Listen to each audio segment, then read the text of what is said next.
trying to survive. Mask up, man. Pray to Jesus, it ain't your last day. It's a pandemic, got us breathing out a mass aid.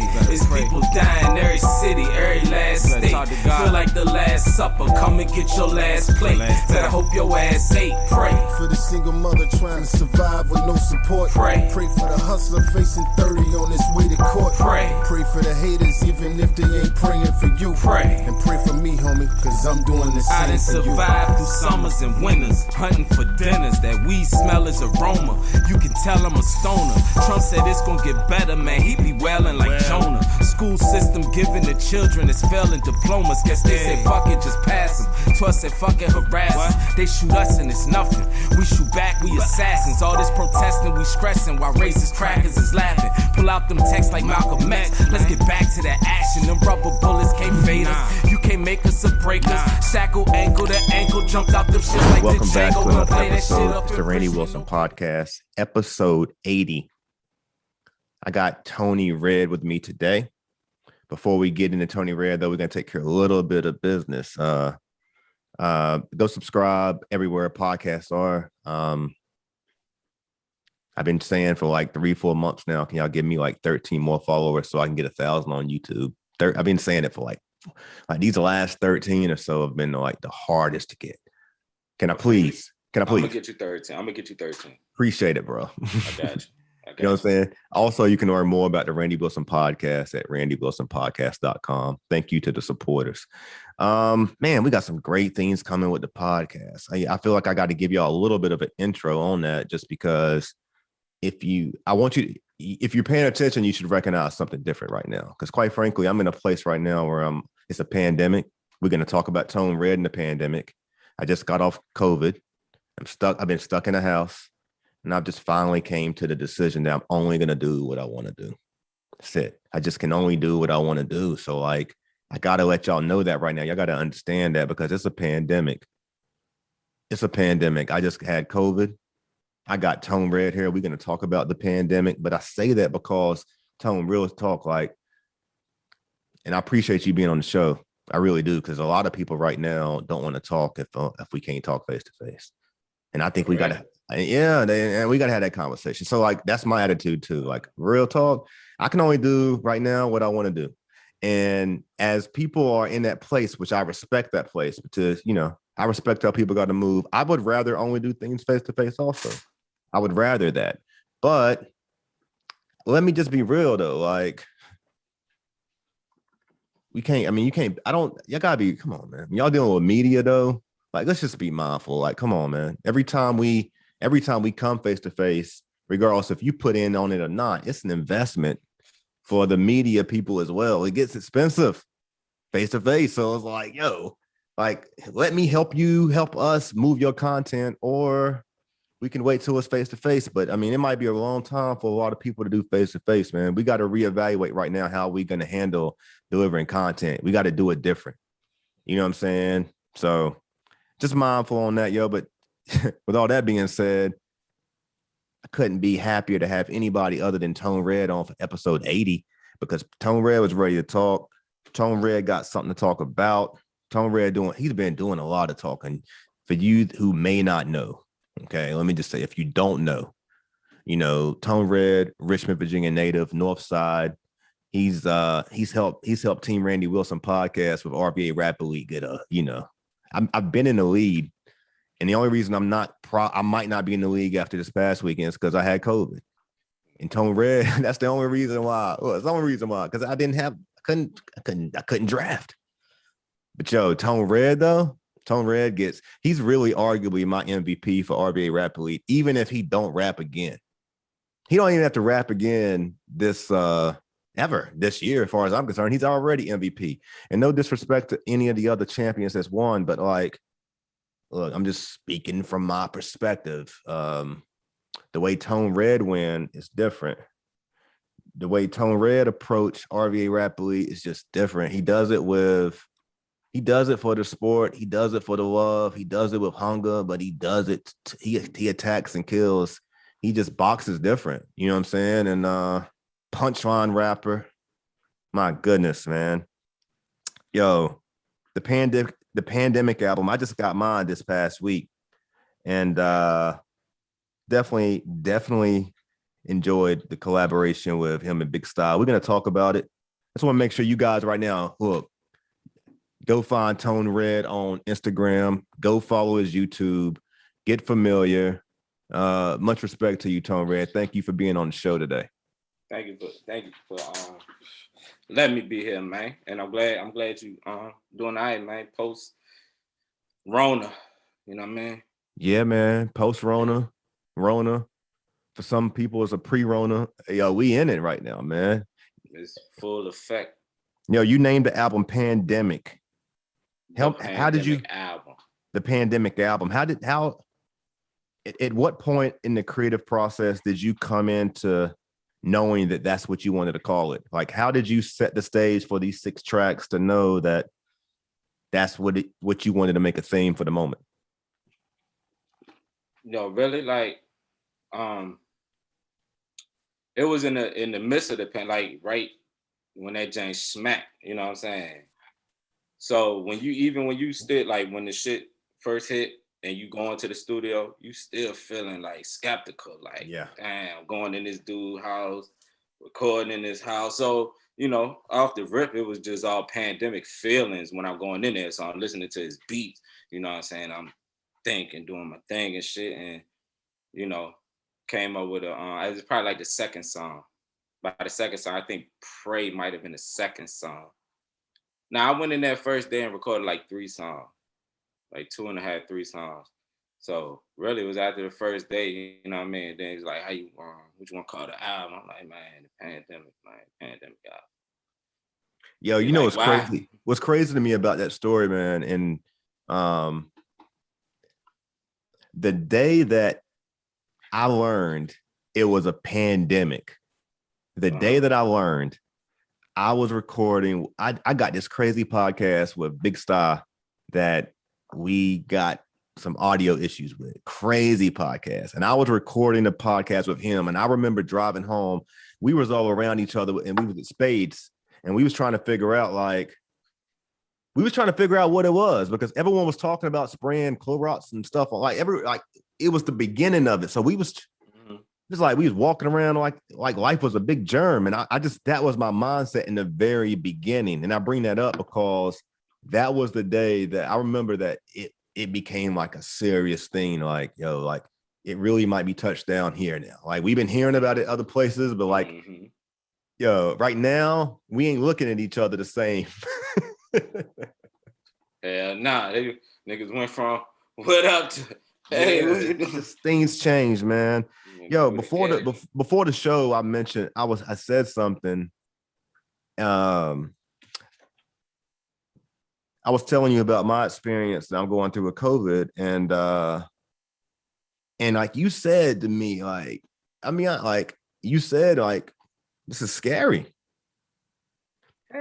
I don't think it is, and it is scary, man. But like Tone Red, you got the way you rap on the mic, man. I can't imagine what you'd really be scared of. I don't expect you to be scared. I wasn't scared of COVID until my homeboy died. Like, even with all the thousands of deaths and all that, it's like, damn, it's fucked up, it's killing all these people. But when that joint hit home, like, somebody I called my brother died from the shit, that's when I knew it was really real, you know what I'm saying? That's when I'm like, oh shit, I think I buried myself in the house for a minute. I was wilding out in this joint, telling them, ain't nobody coming in here, like, I don't know, you know what I mean? Like, it really took off in my brain. Yeah. So that's what scared me, like, boom. And then I know me, like, I done had, like, bronchitis, you know what I'm saying, and shit like that. So I'm like, shit is real. Yeah. So, you know, man, shit real, man. Yeah, it is real. Tone Red, I think this is going to be a great conversation today because what's going to happen is this. You have an ability to like get people's attention on the microphone, you know what I'm saying? Yeah. And I'm just really happy for my audience, for your audience, for our audience, and any people who become familiar with either one of us as a result of this show, right?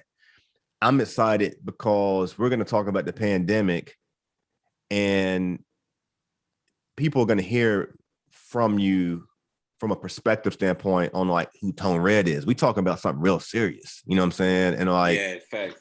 you be dropping a lot of things in your music serious, Facts. or not. So it just depends on what level. It's serious on all, depending on what it is. But when we talk about the pandemic, when we talk about COVID in today's society, you get under people's skin in a way, or you get in people's head in a way, like you can't. I mean, generally, people, when you have this conversation, you're hearing the perspective of someone else, and their perspective really can change your whole viewpoint and outlook on them. Like right now in society, if you you know what I'm saying, them is like Trump, them is like quote unquote Republicans, and then what's easily gets associated with COVID and the pandemic is like, you that type of person, because you like the hell with a mask.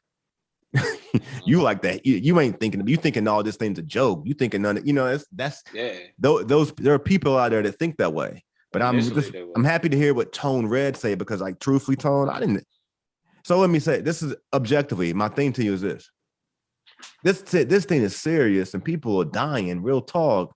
But the media never really talked about how people die from the flu every year. You know what I'm saying? Like crazy. Right. So, and did you ever have an experience with someone that you knew that died from something different than a gun? You know what I'm saying? Like when you talk about this is COVID, you had any other experience? And I'm not talking about cancer or heart disease. I'm just talking about some type of sickness that come across, illness. Excuse me. Nah. I mean, it depends on what you consider illness. You know what I'm saying? Because like drugs, ODing, like is that an illness? You know what I'm saying? Yeah. Like when you addicted to a drug, and it end up taking you out. You know what I'm saying? That could be an illness. You know what I mean? Yeah. So, I mean, not this year during COVID, not personally, but in my lifetime, yeah, for sure. You know what I'm saying?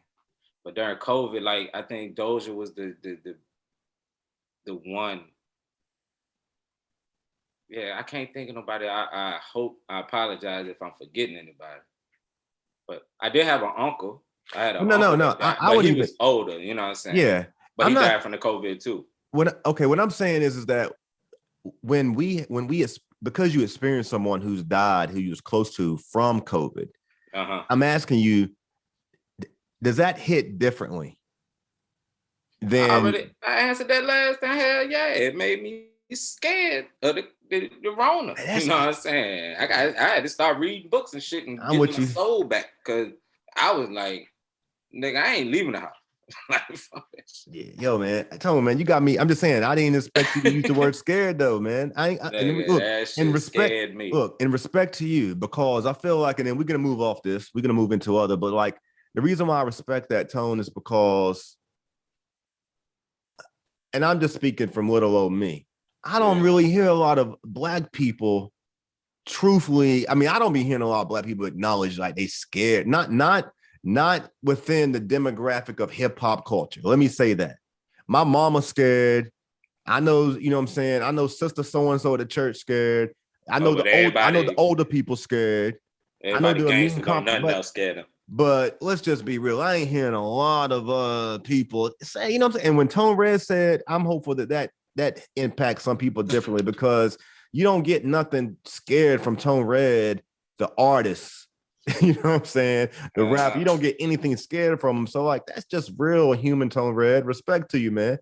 You know what I'm saying? Like Tone Red, you might be the deacon one day, man. I didn't even expect that, man. Might be the preacher. Hey, look, with my own two eyes, I see how people move and how they moving differently. So they might not say they scared of it. Yeah. If you look at these niggas, you know they scared of it. You know what I'm saying? You know they in that jank like, yo, what up, my nigga? As soon as they give you dap, and they mind like, damn, I hope this nigga ain't, you know what I'm saying? Like, and then eventually they go find some hand sanitizer. Everybody's scared, man. I mean, shit. And yes, when you witness one of your closest people get taken out from the jump, it make you scared for real. Cause now you like, man, shot. That means you really die from this shit. Like It ain't just the media and the news and the government trying to scare us. You know people that died from this shit. You know what I'm saying? So Thanks. it make it real, and it's something is the invisible enemy. So niggas say they ain't scared. Niggas don't say nothing. Look at them niggas when you see them out. Yeah. They scared. Yo, Tone Red, thank you, man. We had to go there, bro. I appreciate that, man. That's all we giving you on that part of this COVID, man, because as a result of COVID, it definitely played some inspirational things too, man. It's created great things. And let's just get into it, man. Like, yo. But hold on. Let me say one thing before you end that. Yeah. That shit flying on my jam. That just that goes to show you, like, if you got a symptom, if you feeling bad, like you told me you was feeling something abnormal, it won't normal. Like, if you feeling bad, don't go out there and just be like, nah, that ain't nothing. Don't go out there and go to the rap battle and be like, oh, it ain't nothing. You know what I'm saying? Yeah. See, that's the scary part, because you don't know how these niggas is feeling. So you come in there, them your peoples and everything. You got love for these niggas, but one of them niggas might be got a little cough and feeling chest and not saying nothing, just came to the battle. You see what I'm saying? Yeah. Don't do that. Teach to him, man. Y'all listen to what he's saying. Look, and I'm glad you extended it there. I'm glad you extended it there. And I'm gonna add something to it. And like, I'm trying to restrain myself because I want to get it, I'm not in a rush. And there's just so much to get into. The thing that we got to keep y'all guys' attention, staying with the conversation. But this is the thing, and this is gonna be real. My testimony on this COVID experience I've had is this. I really only felt bad a couple of days. And this is just my testimony. See, this is real. But I will tell you this, and this is what I want you guys who may have not experienced this to listen to and to take really serious. This thing, I never would have thought, like, look, I've been trying to have a good time. I've been trying to enjoy myself and be safe. I've been trying to balance it like we all are. Right. But I can't even tell you how I got it, because no one I know has got it. Right. So I'm glad that my family, I have a son that's got it.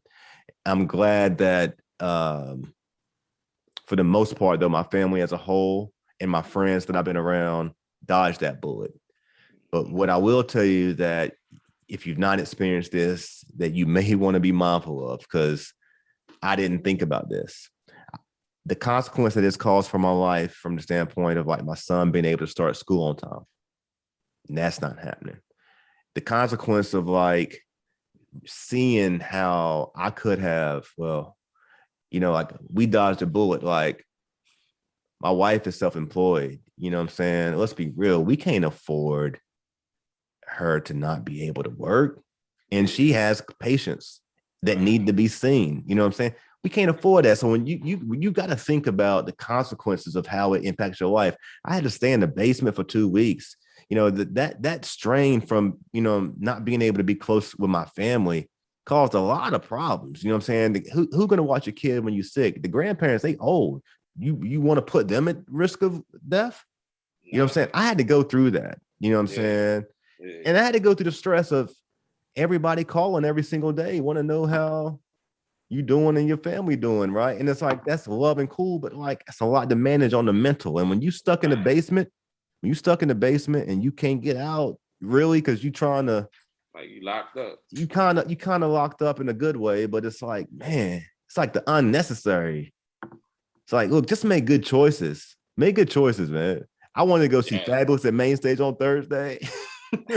I wanted to go see Alexis, I forget her name is, at Cabana the other night. But the Instagram, I wanted to go see her. But you know what I'm saying? It's like, man. So I mean, I hope y'all listen, man.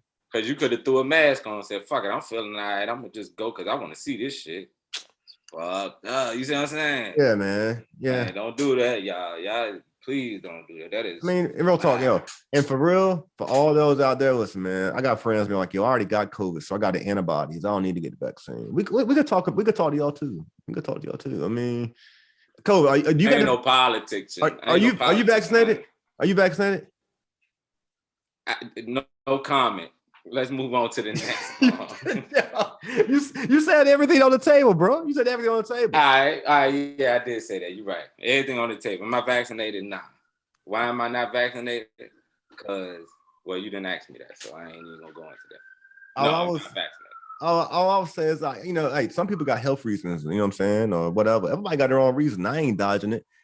All I'm saying is this: look, man, I'm tired. Straight up, I'm tired though of y'all coming at me talking about that chip, man. Y'all need to relax. Y'all need to relax on the chip.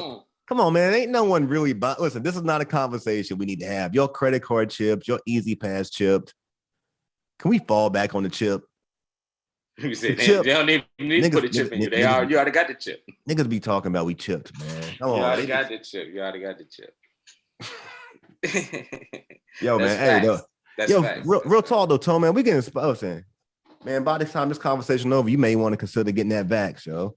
You know what I'm saying? Real talk. We're gonna convince some people to.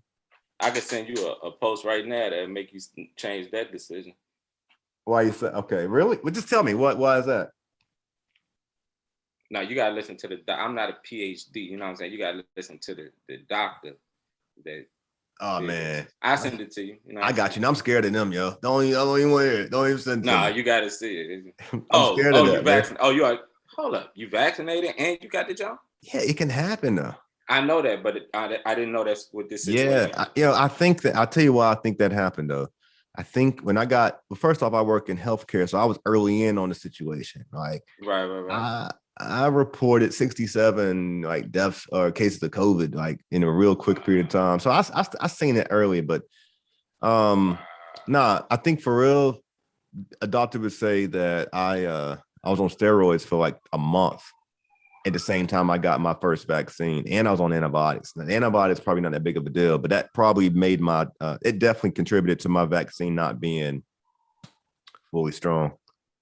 Right. But this is the thing. I'll say this, because the success that I can share I had, and that for a lot of people, right? A lot of people is the symptoms are not as hard on you when you've been vaccinated versus when you've not. That's the difference. That's main. You still might get it. It's just going to be a matter of like how bad does it hit you? You know what I'm saying? And see, that's the danger. That's the invisible bullet. It's like a ghost. Yeah, because now that you vaccinated, you might have had it on 2 days and you had a little headache and shit. You took a BC, was all right. But the whole time, it was the Rona. And then you done shot that joint to 7 people because you was at the event. And you know what I mean? Yeah. It's like, shot is, nah, man. It almost make the vaccine seem worse on the public, which is, it make it seem like that's why they trying to force everybody to take it, which make it seem like, why the fuck you trying to force us to take something? So that's I'm not. Yeah. I know one thing, man. I'll tell you what. Yo, I know one thing though. It seems like it'd be hard for single brothers out here trying to shoot their shot during COVID, man. During COVID? Seem like it'd be real tough, man. And you know what? Like, think about they had the wrong club. The COVID babies, man. Like, this is gonna create a whole epidemic of children born during COVID. Think about it. The COVID babies. I know one. Yeah, I know one. You got one, Cole? Nah, hell no. Oh, okay. I don't know, but I'm just saying, like, this is a whole generation now that is coming up in the pandemic. This Generation Z is going to be the generation that's most adapted to change than any other. They ain't got no choice. They getting forced to. Yeah, man. Anyway, Tone, we just gave them a daggone course, yo. We just gave them a course. We gave them a course. Yeah. We gave them a course, man. Pandemic album. Give them another course. But before I even go there, I'm gonna dance around this thing, man. We're gonna have fun with this thing because Tone Red got some fans out there. We're gonna touch on a bunch, man. I'm hitting it all. Fuck it. We hitting it all, Tone Red. Like, hey, first off, go ahead and give people, like, right now while we got people's attention, go ahead and give your shout out some love, man. Just who you want to recognize and pay respect to right now, man. Man, shit. I'm gonna give a shout out to all the fans, first and foremost, because a lot of people been buying the album and screaming it, you know what I mean? All that. So shout out to the fans, man, for showing the love. Just a brother out here trying to do something. Shout out to Star Nice, the producer on the album. He produced the whole jank. and we came up with the formula together. It was crazy. It was a whole crazy experience. So shout out to him. Dead Fight, DEADPHOT, I think. Did the photo shoot for us. Shout out to him. Michael Millions mix and mastered the whole project. Yeah, man, shout out everybody that had something to do with the project. Reg Prodigy, for always being an inspiration. That's my go-to, my manager, my advisor, everything, you know what I'm saying? A lot of people, man. Shout out to everybody that got something to do with anything that Tony Red got going on, man. But yeah, as far as the Pandemic album, yo, appreciate that, man. We up. Cheers. Yo, man, I've got into it. You ain't chill with me. My bad, man. Yo. Yeah, thank you. That's Spike Punch. That's a Spike Punch cup. That's a Red Cup game. Oh, okay. Mike Waves. Yep. Yeah, I ain't even gonna get into that, but I got a album already. I need a new one. I ain't gonna lie. I love these Red Cup games. What's the artist they got? I can get you a new one, man. I got you. Go ahead. Yeah, we just recorded a whole album. For real? You and Mike there? Man, we talk about that later. That's right. The next project. That shit gonna be crazy. Yeah. This Pandemic album, though. Yeah, shout out Mike Wade. Shout out Dark Knight Entertainment. Red Cup game. Yeah, they doing their thing. So, Tone. Talk to me. I don't even want to go to the album yet, though. I want to, man. I want because I want to keep people waiting for that one. I'm gonna go there. Talk to them. Oh, so like straight up, man. You got the charged up hat on. Oh, you see me, Richmond? I see you. Hey, talk to me about the relationship you guys got. Man, Noah O, like one of the coolest people I ever met in my motherfucking life, man. Like, he one of the most genuine people that I ever met in my whole life. It's crazy. It's like, he hollered at me like, yo, I see what you got going on. I think I can help you make it better. And I was like, all right. He was like, I don't want no money or nothing. I just want to show you what I want to show you. I'm like, all right. Gave him the wheel. Man, he took me to a whole nother street shop. You know what I'm saying? Like, the man, he ain't asked me for nothing. He still helped me to this day. He don't ask me for nothing in return. I mean, I still show him love in return on my own, but there ain't nothing that he asking for in return as a favor. You know what I mean? He just want to see me. He want to see me shine because he believed in me. Gotcha. And like, not a lot of people, like a lot of people told me they believe in me. A lot of people tell me they believe in me, text me and everything, they believe in me. He actually showing me, you know what I'm saying? And still showing me. Yeah. Like, dog, I really believe in you. Like, it ain't over. Like, yeah, I'm still helping you. Like, the Pandemic, I was shout out to Noah O. I needed this shit online to get it set up.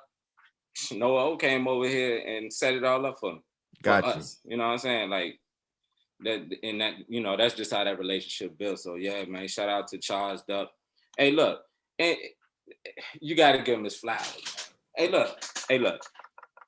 I was driving from here, from the east, from where I was going, somewhere, but I was going through the toll booth. We at the toll booth, look down, it's a Charged Up sticker on the toll booth. I said, man, everywhere I go, I got on the hat or the mask. Somebody see the junk, they like, ain't that Charged Up? Hey, look, I'm in the store shopping, right? I got the mask on, boom. The people at the counter, they like, I can hear them. They talking, I can hear them, but I don't ever turn around, right? They like, yo, that mask he got on, that's the mask that that's the dude Noah O. That's the dude Noah O, right? So I hear him, so I don't say nothing. So the other chick was like, nah, that ain't him. She was like, that is Noah O. And she was like, nah, he got hair. So she was like, oh yeah, that's right, he do. It's like, yeah, but that's the same thing that he got on. It don't matter where I go, dog. Everybody know about Charged Up, man. Yo, so man, get him man his flowers, man. Shout out to Noah O, dog. That's real talk. Noah O. And you know what? I feel like we're, you know what I'm saying? I feel like we're I feel like where if there's people who like building their brands and developing their brands, if they want to like peep game on something that Noah O has done well, you see that charged up sign, Right. you is like it's The that's bat symbol. it's a brand. Yeah, it's Like like the bat symbol, dog. so many people, but I think so many people, man, they create brands around themselves. And I mean, like I can say that even myself, like, you know what I'm saying? I mean, it's nothing wrong. You use your name. That's one thing as well. But like that symbol can transfer over to a lot of different merchandise too. You know what I'm saying? It's easy to brand that on anything, you Yeah, I know, think that's what he's doing too. and Yeah. that makes it to me, that's what makes it pop even more. You know what I'm That's saying? It why I makes it fuck with him, catchy. son. You gotta, you gotta hang around people that's, that make you think of what you need to do. You know what I'm saying? Yeah. Hang around people that's doing what you doing, and you ain't doing shit. So let me ask you this, man, because I mean, I think for real, y'all both, man, uniquely as individuals and as individuals, like I think that's one thing, but I think like you guys can come together and put egos aside at these places in your career right now, you know what I'm saying, and figure out a way to like collaborate and build and make it work. My question to you is, like, how could you guys like evolve? Because you guys have a collaboration, but part of the reason why I asked that question is because I didn't see any like charged up stuff on it, and I wasn't gonna be surprised if I did. That's kind of why I asked that question. Part of it. On this Project, yeah. So like, I don't like. That's my question. Like, but like, what's that like? Like when you with like, how are you guys like collaborating your brands on the music piece, or is it more just like a relationship? Like I said, he didn't have anything to do with this album. Like, okay, it's not nice until I needed to put it motherfucker on, because he was, man, Noah O was here, there, everywhere doing everything.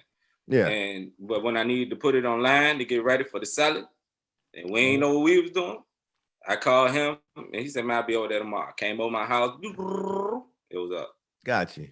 I got you. You know what I'm saying? It's, we worked on the it's Tony Red Deluxe. Yeah.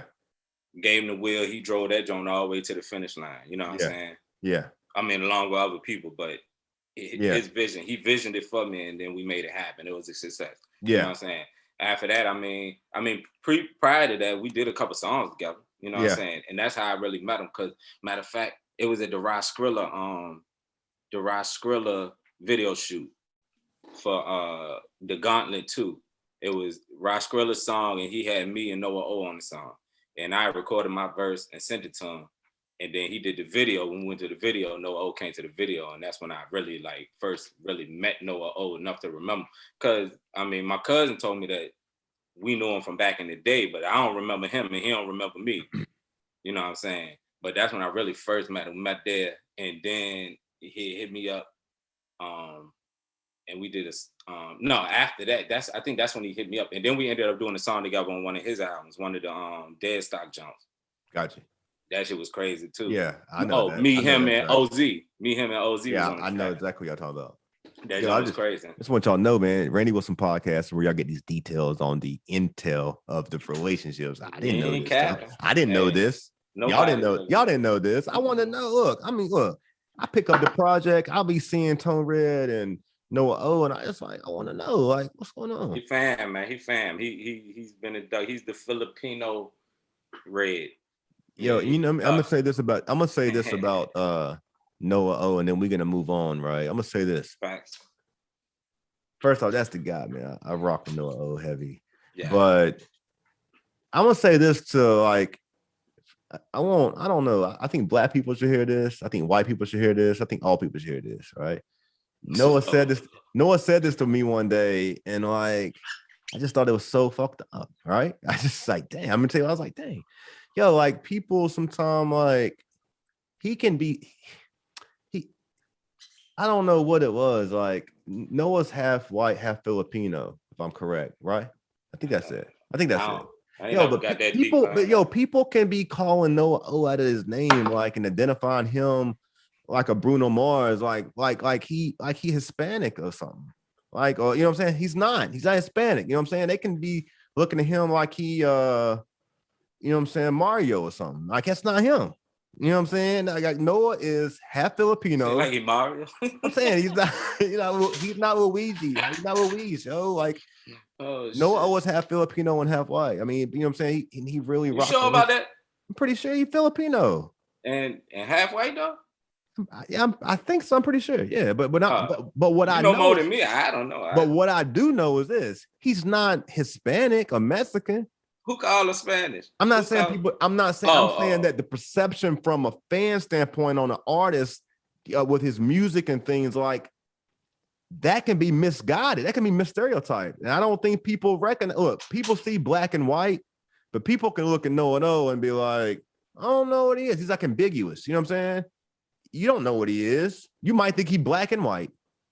You might think he's mixed. Oh, just off a look. Just based off looks. Yeah, he don't look. Yeah. I feel what you're saying. I'm saying that because I'm just saying that because this is a situation where black people and white people should both be feeling fucked up sometime about how we be looking to shit. Because there's other people that be seeing things. Seriously, there's other people who be seeing things like I don't think people recognize Asian culture sometimes as like what they deal with from a discrimination standpoint. Yo, if you Filipino and you like a darker side, a darker Asian, you be getting looked at like niggas be, you know what I'm saying? You be getting looked at different. That's all I'm saying. From the Chinese and the Japanese. You do. Yo, that's just a game. Crazy. That's real, man. For real. Filipinos be getting treated differently. He do jive look Spanish though, especially when he be putting them on bandanas around his head. He be looking Puerto Rican. Yeah. I was trying to make a moment for you. I was trying to make a moment, man. I was trying to look out for my Asian culture, Pacific. You know what I'm saying? But anyway, so yo, before we get into the Pandemic album, I'm gonna still kind of like cruise around because like you got different people in different pockets. And I gotta talk RVA Rap Week for a minute. I said it in the beginning. I said like I believe that you the MVP regardless. We're in September and you ain't got to rap again this year, as far as I'm concerned. You ain't got to. I mean, I don't know. Like you got 2 championships, right? 3 this year. Oh, this year 2 back-to-back. 2 back-to-back this year. And you got to think about back-to-back. You know what I'm saying? Because only so few, you got to think only so few people have went back-to-back. I mean, the Bulls did it, the Pistons did it, the Lakers and the Celtics. The Spurs and the Pistons. But I mean, that's probably it. I mean, back-to-back is not easy. You know what I'm saying? We just had a back-to-back with I forget the young lady's name, but she just went back-to-back too. I wasn't there, but I seen she went back-to-back. I was there and I seen it. And shout out to her. She went back-to-back. Do I think she won that one? Personally, nah. I think Real Life won that jump. Personally. But they gave it to her, so now she got a back-to-back. I was on stage, I said a little something to her. I was like, oh, you the only one this season other than me that got back-to-back? I was like, I might got to jump back in it, John. She was like, nigga, whatever. Yeah, she got that attitude. I ran off stage. I was like, I ain't fucking with her. She looked crazy. She got that attitude. Hey, are you gonna go in? Are you gonna give her the business? Never. You ain't getting back in? I ain't say that. You asked me, I'm gonna give her the business. Nah. I mean, I feel like what I'm saying is if you get in it though. If I get in it, I would. Everybody gets it. You ain't giving her no respect. You ain't getting no respect? If you notice, when I get in them janks, if I get to like dissing niggas, you know what I'm saying, getting at niggas, like it's niggas, like I've known these niggas, like I've learned these niggas, okay. I've watched them and everything. I don't know nothing about her. I wouldn't even know what to say about her. I got you. This Cooler. I've watched Cooler for a long time now. I knew exactly what to diss her ass about. Yeah. I diss everybody, but all the people that I diss, you know what I mean? I ain't diss no just brand new people where I ain't know nothing about. Maybe I did a couple times, but I ain't gonna do it to a black female right now. Respect to that. First off, that's respect. What is this? Respect. One, why? First off, he don't know her, so he ain't going there. Two, because I don't do homework on people. Hold on with you too. I don't do homework on people. A lot of these niggas, they go and start looking at old posts and come up. I don't do that.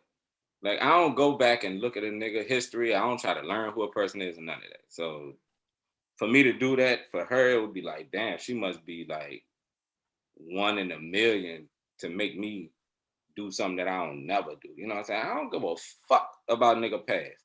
Like, fuck that shit. Yo, he's stunting, man. I'm just saying. So it would be crazy for me to have to go back, look at her posting shit and be like, you look crazy as hell when you was in front of that club. Like, I ain't gonna do no shit. So yeah, I mean, dang, yo, Tony, you ain't, I mean, basically, yo, you ain't competing. You ain't competing for that bar. I mean, you're gonna give your bars, but basically you ain't giving her the, she ain't earned your respect then at this point for you to say that. No, I'm not saying that. I'm not saying that. Don't forget your number 2. You had a number 2, but I got 2 and 3. Go ahead. All right. I ain't saying that she ain't earned my respect. I'm just saying for me to get back into the battles. Tone, like, I'm a coach. I'm a GM, man. Listen, I'm a GM. That's not what we want to hear, though. That's not what we want to hear. First of all, you're a GM that picked me and I won it. So I know, and I'm looking to pick you every time. And you know, I know what I'm doing. So that's what I'm saying. But I'm looking. So when you don't get in, listen. I mean, all right. Listen. There's been a lot of respect out there for the people who's been getting in. Respect to them and respect to you. And I'm saying that to you if you just jumped in, and I'm saying respect to everybody who's been in. But for real, my perspective, I have not enjoyed the last 2 or 3 rounds of picking people. I have not. Now everyone's like, yo, the classes are getting better. They're getting better and they're getting better. Okay. I ain't really feeling that way personally. Hey, look. I'm waiting for when you don't listen, when you don't get in the thing, when you don't get in it, it ain't the same. Let me say something. Be mad at me. I don't give. You are exactly motherfucking right. And look, I'm gonna say it like this. It ain't been dope since the rooftop. As humbly as I can say this. You know why? Because you know the only reason I'm even gonna say something because everybody say something about me. Everybody always got their opinions after the battles. Everybody get on the chat jump and be talking. Oh, Tone Red did this, but he didn't do that. He choked. I ain't fucking choked. He Cooler when Basic did, you know what I'm saying? Everybody always talk about that shit. And you know what I do? I come home and I get ready for the next joint. Like, all right, well, watch me fuck y'all niggas up later. But I'm gonna say it right now. You right. Because you know why? Because when you don't have that one go-to person that everybody really needs to beat, it ain't as exciting. And right now, in the last couple of janks, you got some people that's nice, some people that's all right, but you ain't really got that one go-to person. When that chick won the first time, I say the chick because I don't know her name. Yeah. No disrespect to her. But when she won the first time, it was like she came in there with something different and she was a female. You got Cooler, you got Miss Simone J, you got Madam V. Is that the only 3 females really be in the rapper league? That's the main ones, and that's a whole conversation that's the main in one. Itself. That's we gotta touch on that. We might. Yeah, we can, but right now, what I'm saying is those are the females, and you know they style. She came in there with a whole nother style that just blew the judges away. Like, oh shit, because she was spitting. You know what I'm saying? So boom, I expect her to take that jank. You know what I mean? Plus she had the crowd going crazy. I knew she was gonna win that jank. The second one, I personally said something in real life before he went on stage. He was headed to the stage and I grabbed him and I was like, yo, my nigga. I was like, look, you got the best bars in this jump. I was like, but you just got to fix your delivery, dog. You got to make them hear him. And he was like, I, my nigga. And he did that. It took him to the sudden death. You see what I'm saying? Mm-hmm. Usually real life wouldn't even be in the sudden death. I think he made it to 1 maybe, if I'm right or wrong. But it took him to the sudden death and I knew it. And then when he went to sudden death, he went in. Like he went in. Like he started slow, but he went in. Shawty went in there and she just did her regular same jump. And I just thought his jam was a little more fire than hers. You see what I'm saying? But the point of getting to is like no one go-to person where everybody need to be. Yo, did it compare? The reason you say it for me, because that one episode, it showed you right there. That one episode, everybody went for me. Everybody that I was, it was me against everybody. You see what I'm saying? And see, I came out and dissed everybody in that jump. And that's how I won the jump, but everybody went after me. So if you ain't got that one person that everybody going after, like when Basic one is on all the jams. Yeah. Everybody was going after Basic. When you ain't got that one person, who the hell is you looking to pick? It's different. I mean, I tell you what, man, we in a time where you gotta be careful what you say, but I'm gonna say I'm not gonna be overly careful though. Like this is the thing. Careful? What are you talking about? Well, you're right. I mean, this is the thing. I wasn't there. I'm gonna say respect. The last jump? I wasn't there. No, I was COVID that night. I couldn't. I don't know if I'll be at another one in a while. You know what I'm saying? But I mean, I feel you. But in this take your time, brother. Yeah. More so because like I gotta help my wife develop confidence in my actions right now. Like, I can't go all. I gotta be careful.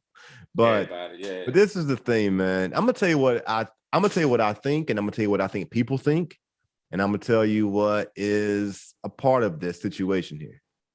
And nobody want to talk about it, but you know what? This is where I'm gonna separate myself from other people. I separate myself. I just speak. That artist, I forget her. I don't know her. I forget her name.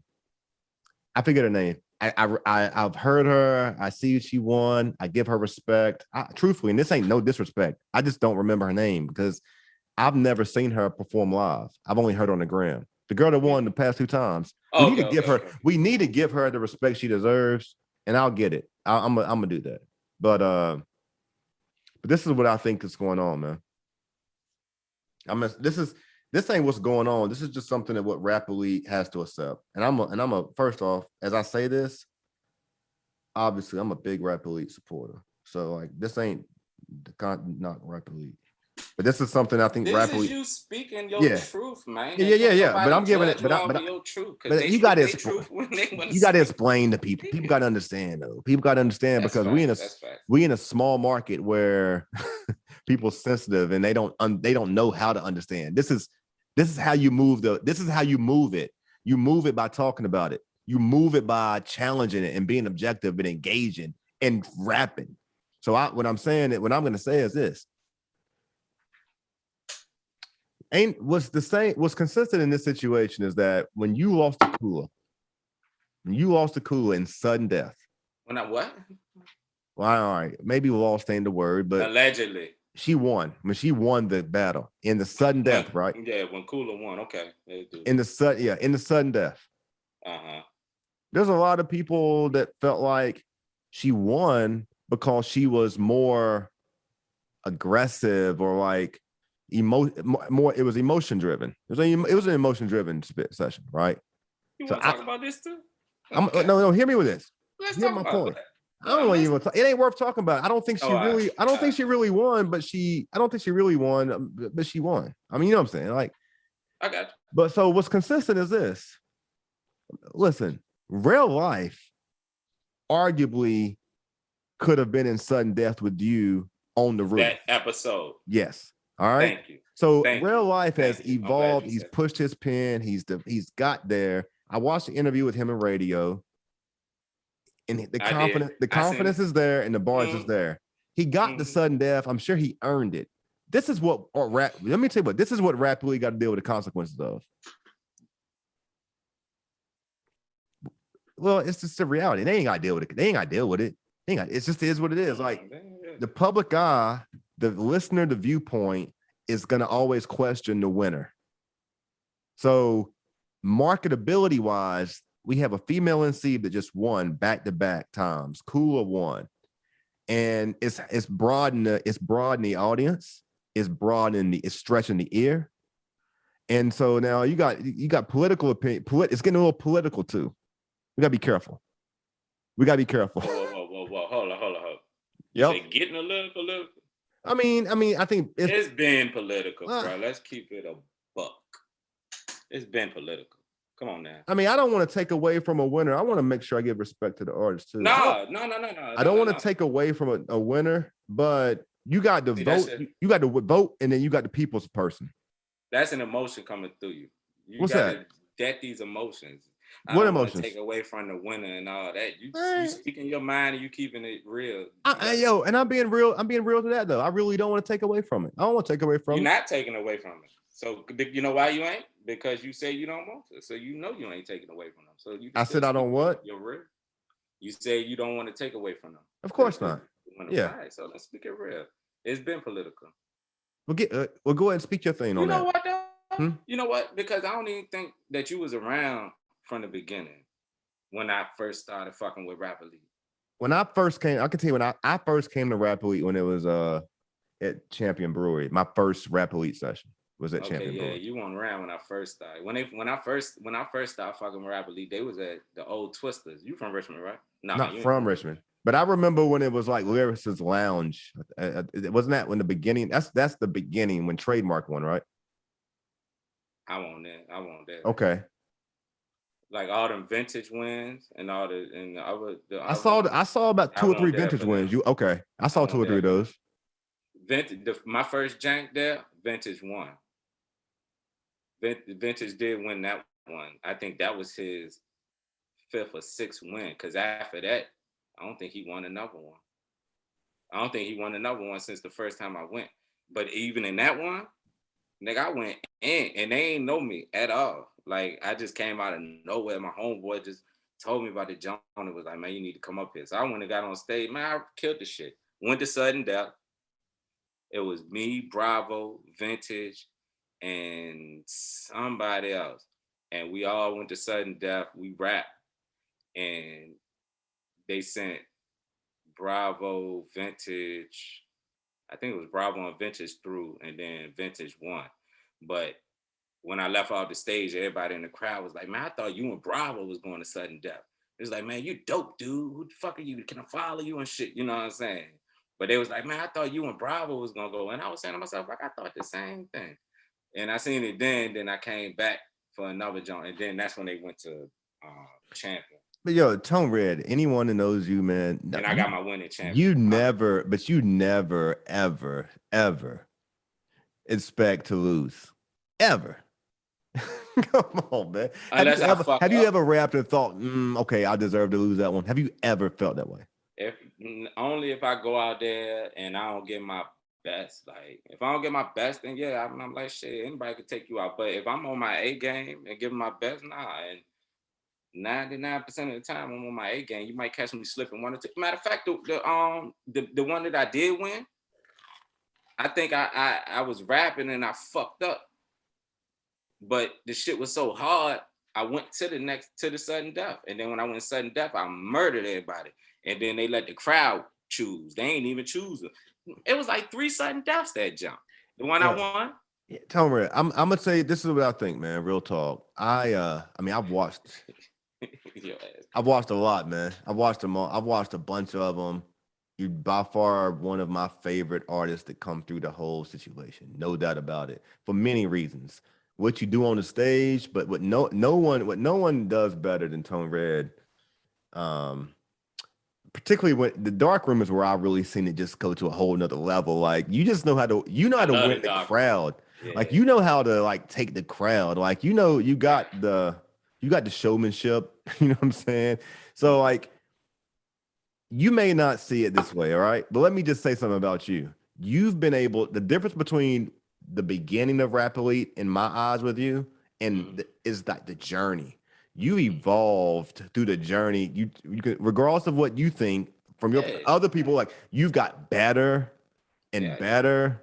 Yeah. And then like you made people like you like you more than maybe who was winning before. So like, you won the people, then you started winning the battle. So like, when you didn't win, I was still winning. You was everybody's like favorite. Like, I don't know. I don't want to call you an underdog. It was just like, but like, people was like Vintage won and a bunch of times and Basic won a bunch of times. And like, you did. You I was the top. Yeah.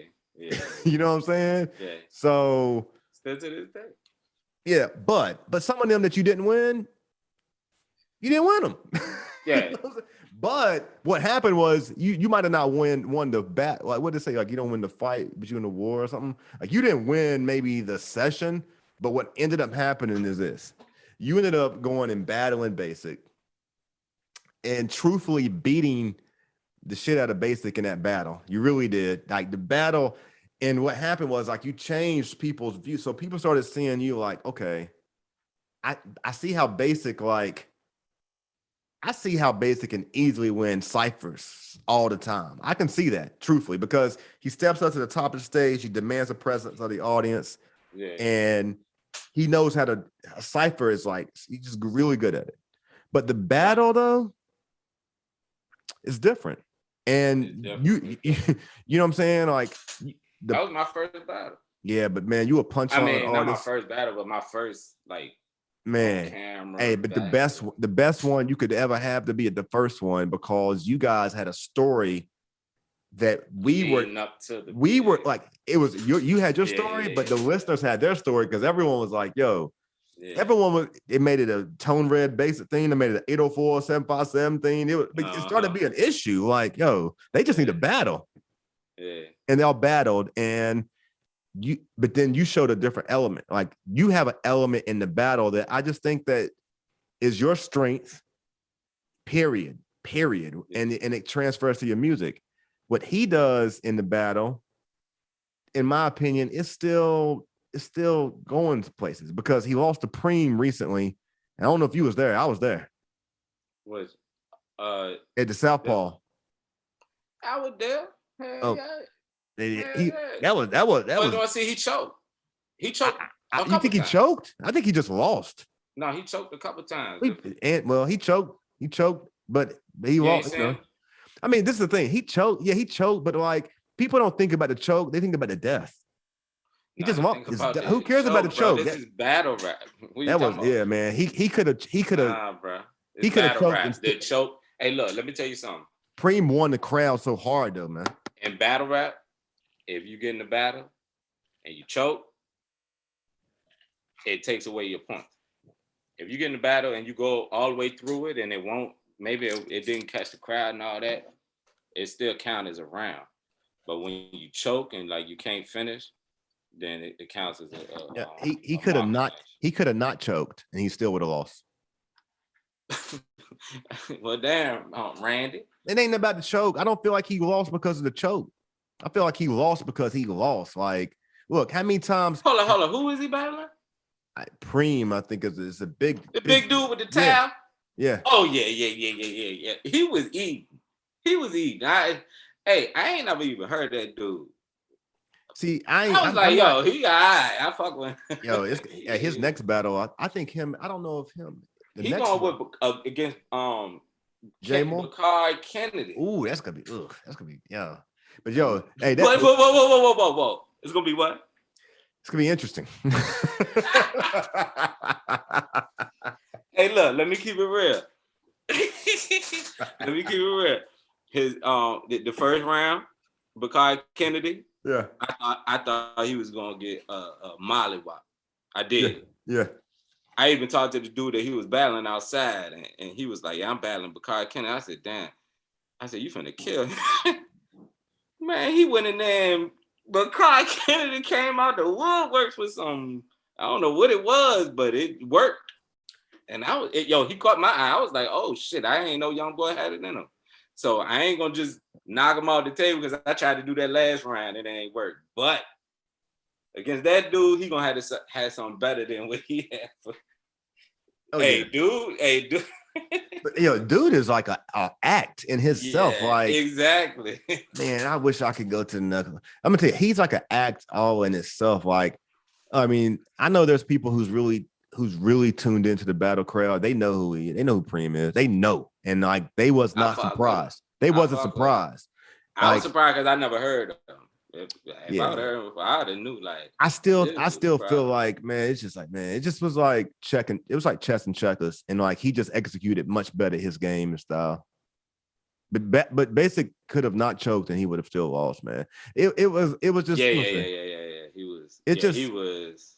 Yeah. I don't know, man. I mean, honestly, because Basic, like you said, with Basic was going in, and he was saying when he, was on his game or whatever, and he was saying it whatever, but dude just had another style that just took the crowd from him. I don't know, man. I think for real, like to me, and this is just my ears, I think Basic style in battle rap, I think that's going to be, they kind of conflict a little bit. But you know, you done called Basic Al for his like intelligent sounding speaking rap before. You've called him out on it, like, and I think in a battle, like I mean, real talk, you have in a battle though, like I just don't know if it apply. I don't know if it. But he killed the other dude last time at Rap Elite. He battled In battles, the one round jump, the one round battle. And he's gonna beat people that he's supposed to beat if they're not good rappers in battles. Like, see, every rapper ain't a good battle rapper. There's some people that battle rap that should just stick to music, you know. Right. And I'm saying, like, arguably, someone could say if Basic's gonna stay in this battle thing, like, no one's gonna really argue Basic in the cypher or his music. His music is dope, and he can, you know what I'm saying, he can rap, no doubt about it. But the battle space, he gonna deal with some criticism there, because I don't know if it matches up well. But we ain't gonna talk no more about Basic, because it's really not about Basic, Tone Red. But we're talking about that because of the evolution of Tone Red through Rap Elite. Right. Let's just make sure we recognize that. That was part of the again, I got Tone Red as MVP. And again, no respect to the young lady, man. I'm looking at the RVA Rap Elite page right now, and I'm still not seeing her. I can't find the post because there's so much Southpaw Battle Coalition stuff up there right now. That's been, I think it's been a lot of replay. I ain't see him post nothing about her. Damn. Now that you said it, ain't can't call my junk. Yeah, maybe they haven't. I saw it in a live. I think they. You know what? I saw Luxury Prize posted a live or something, and that's how I knew. But anyway, yo, shout out to Real Life, man.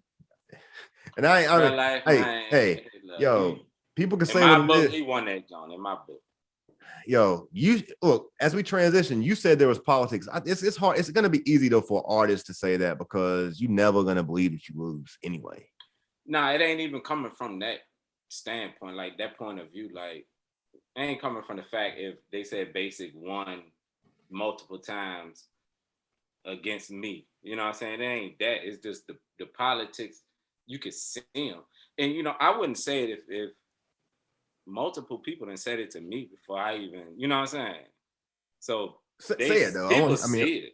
No, people see it. They just say they can see the politics in it, because it's so many people, like people that don't even know me, that come to me like. All right, but objectively, they scored. I mean, like, you got three people. First of all, they ain't always been scoring.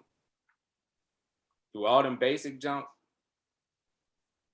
I want this point system. Okay. I think that's where the point system came from. Growth. You know, they probably got tired of hearing that shit from me, hearing it from other people, and feeling the tension, saying people, you know, they think some accountability. You gotta have So let's do, you know, because like one time I went first in the cypher. I went first. That's I tough. had some crazy bars. Yeah. About the 30th nigga.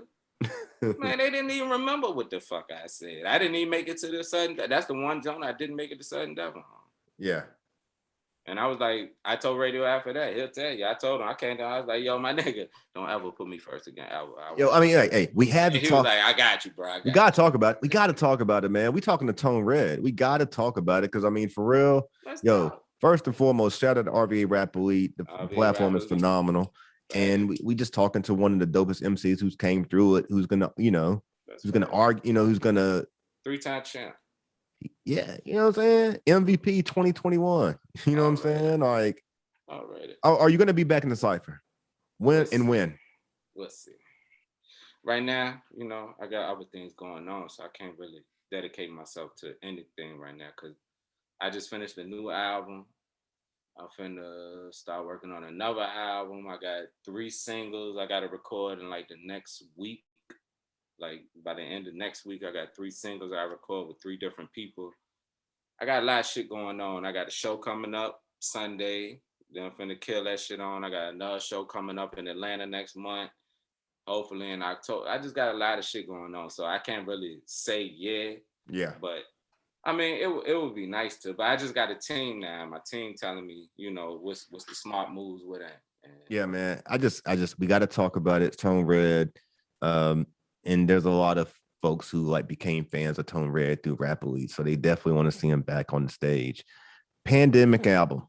That's fact. Pandemic. You know, I had to build it. We got to build it. Now let's get into the pandemic. You ready to talk about it? Yeah, let's build into it, man. You know, Appreciate you guys for sticking through with the show till we got here. You know what I'm saying? I know how y'all listen though. People listen to it in segments and pieces. So as we put out pieces and segments, we just draw their attention to where they want to hear. But this is the project, Tone Red, the Pandemic album, produced by Star Nice. Star Nice. Featured artists. And he was mixed and mastered by Michael Millions of Purple Republic Music Group. Yes, sir. The GOAT himself. That's right. Yo, man, I've listened to it 3 times all the way through. I mean, quite frankly, not enough. I did that just today.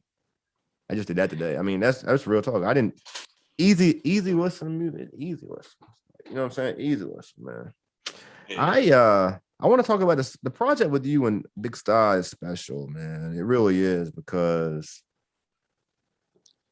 I don't know. It's just real classic, man. It's real classic. Like, Big Star is a Virginia legend in hip hop music, period. And is really right now in his super OG status in general. You know what I'm saying? He really is, yo. It's like y'all need to pay y'all the respect to Big Star. That's all I'm gonna say. Y'all need to really pay y'all respect to Big Star. I can talk to me about that. I think just the fact that, you know, the two of you get on the project. I mean, I'm gonna imagine, you know, young Richmond kid coming up, man, you had to look at Big Star and like see him in a certain space. And I know that, listen, because I'm not even from Virginia, right? Like, I've been in Richmond for about a good 20 years, you know, like since not even like 18 years. But look, I was like in North Carolina and like Tennessee before I came here, and I knew who Big Star was. And so when I came to Richmond in 2003, I knew who Big Star was. You know what I'm saying? I knew who Big Star was, yo. You know what I'm saying? Share the tail over there, boy.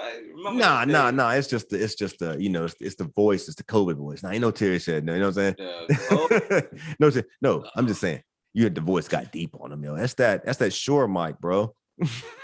Hey, yo. I know that. I mean, and we like peer ages. You know what I'm saying? I know that. Like, talk to me about, like, have you done music with Star before?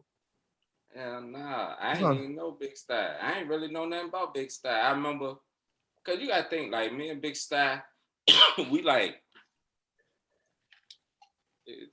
man, like, you know what I'm saying? We like years apart. Yeah.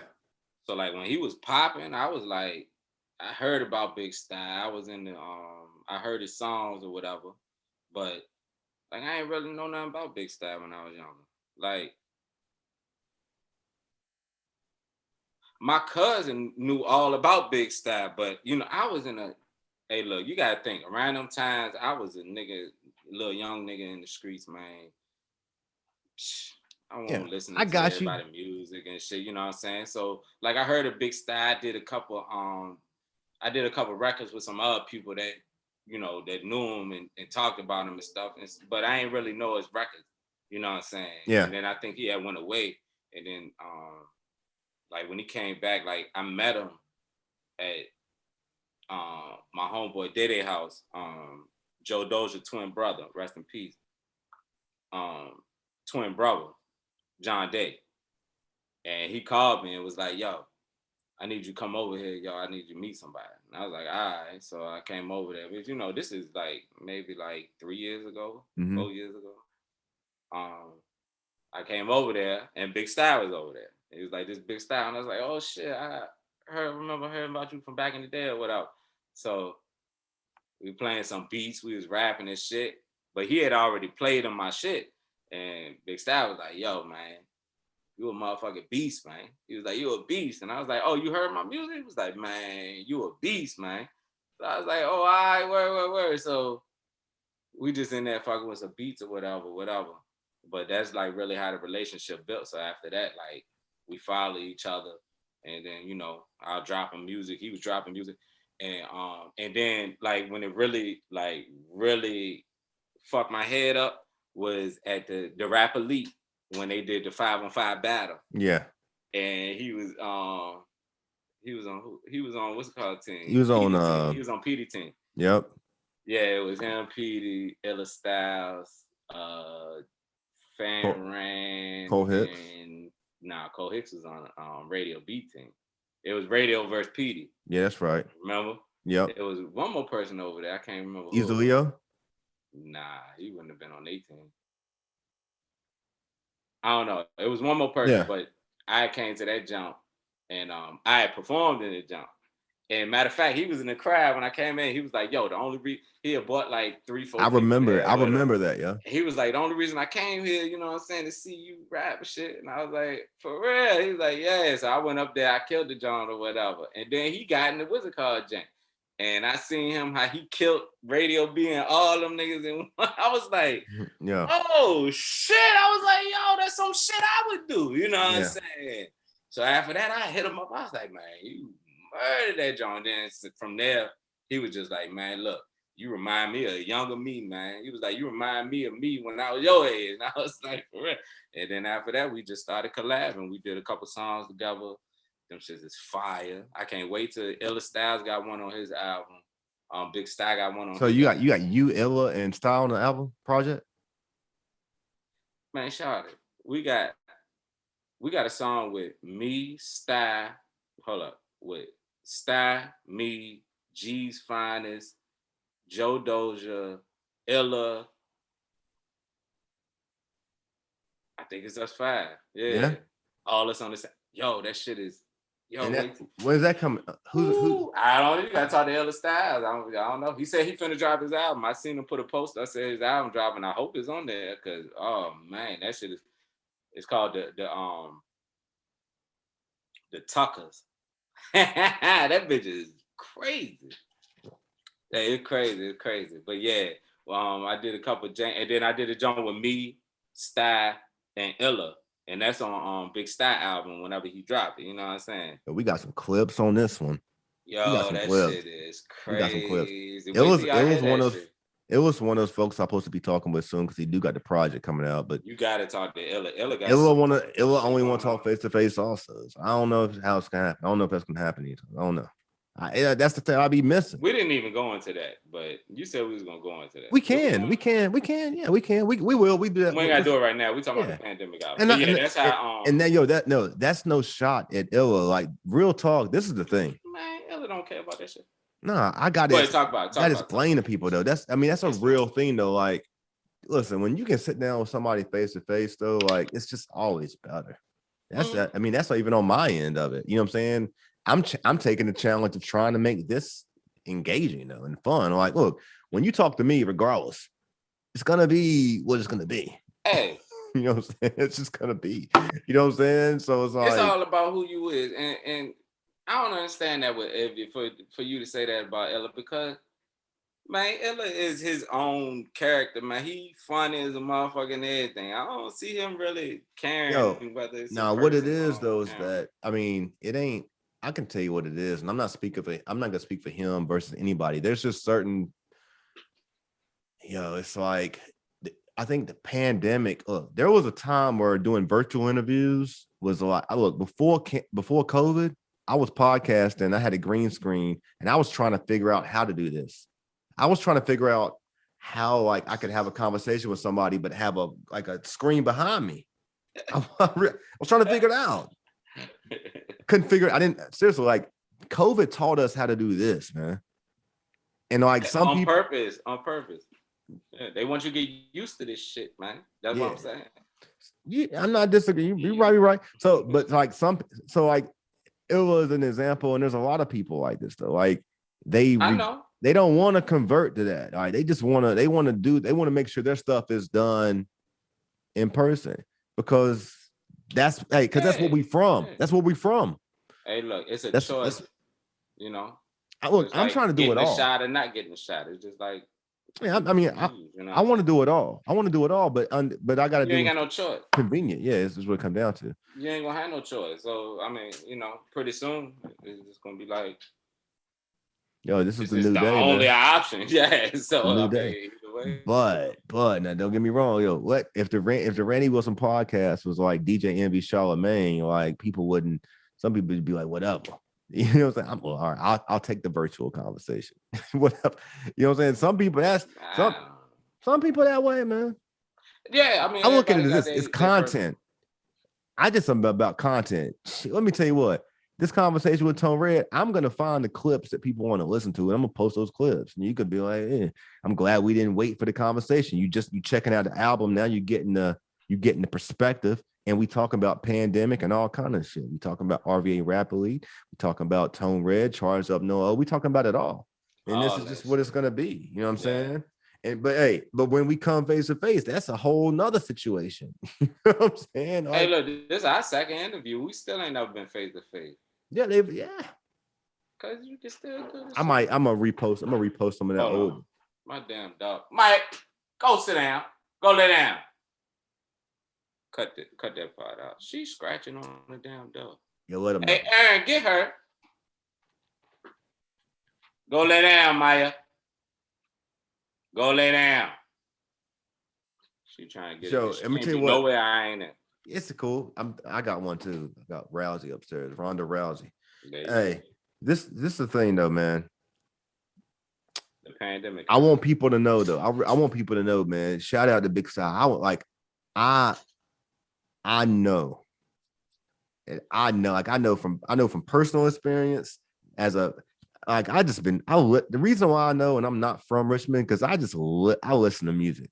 So I listen, like I know the story, like 102 Jams is in Winston-Salem, Greensboro, North Carolina. Like they was carrying Big Styles music, and I was traveling playing ball back in the day. Texas was playing Big Styles music. I remember this between 99 and 03. He was on Rap a lot, huh? Yeah, but this is before I came to Richmond. So when I came to Richmond, I had the mixtapes, and I got them in the gas station, all that. I had all that stuff, right? Yeah. But I met Big Star I met him in the group home.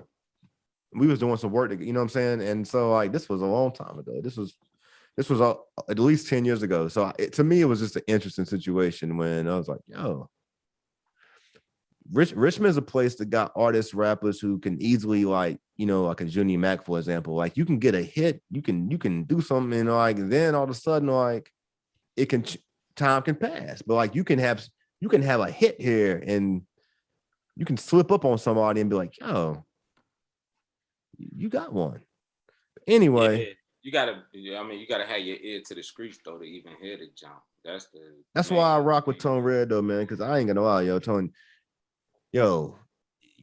Punchline artist, punchline rapper. I mean, like, just like shit talk. I mean, like, yo, the way you did Sneeze was just like, you know what I'm saying? Just like unnecessary. Hey, unnecessary. What's the name? Said I lost the Sneeze.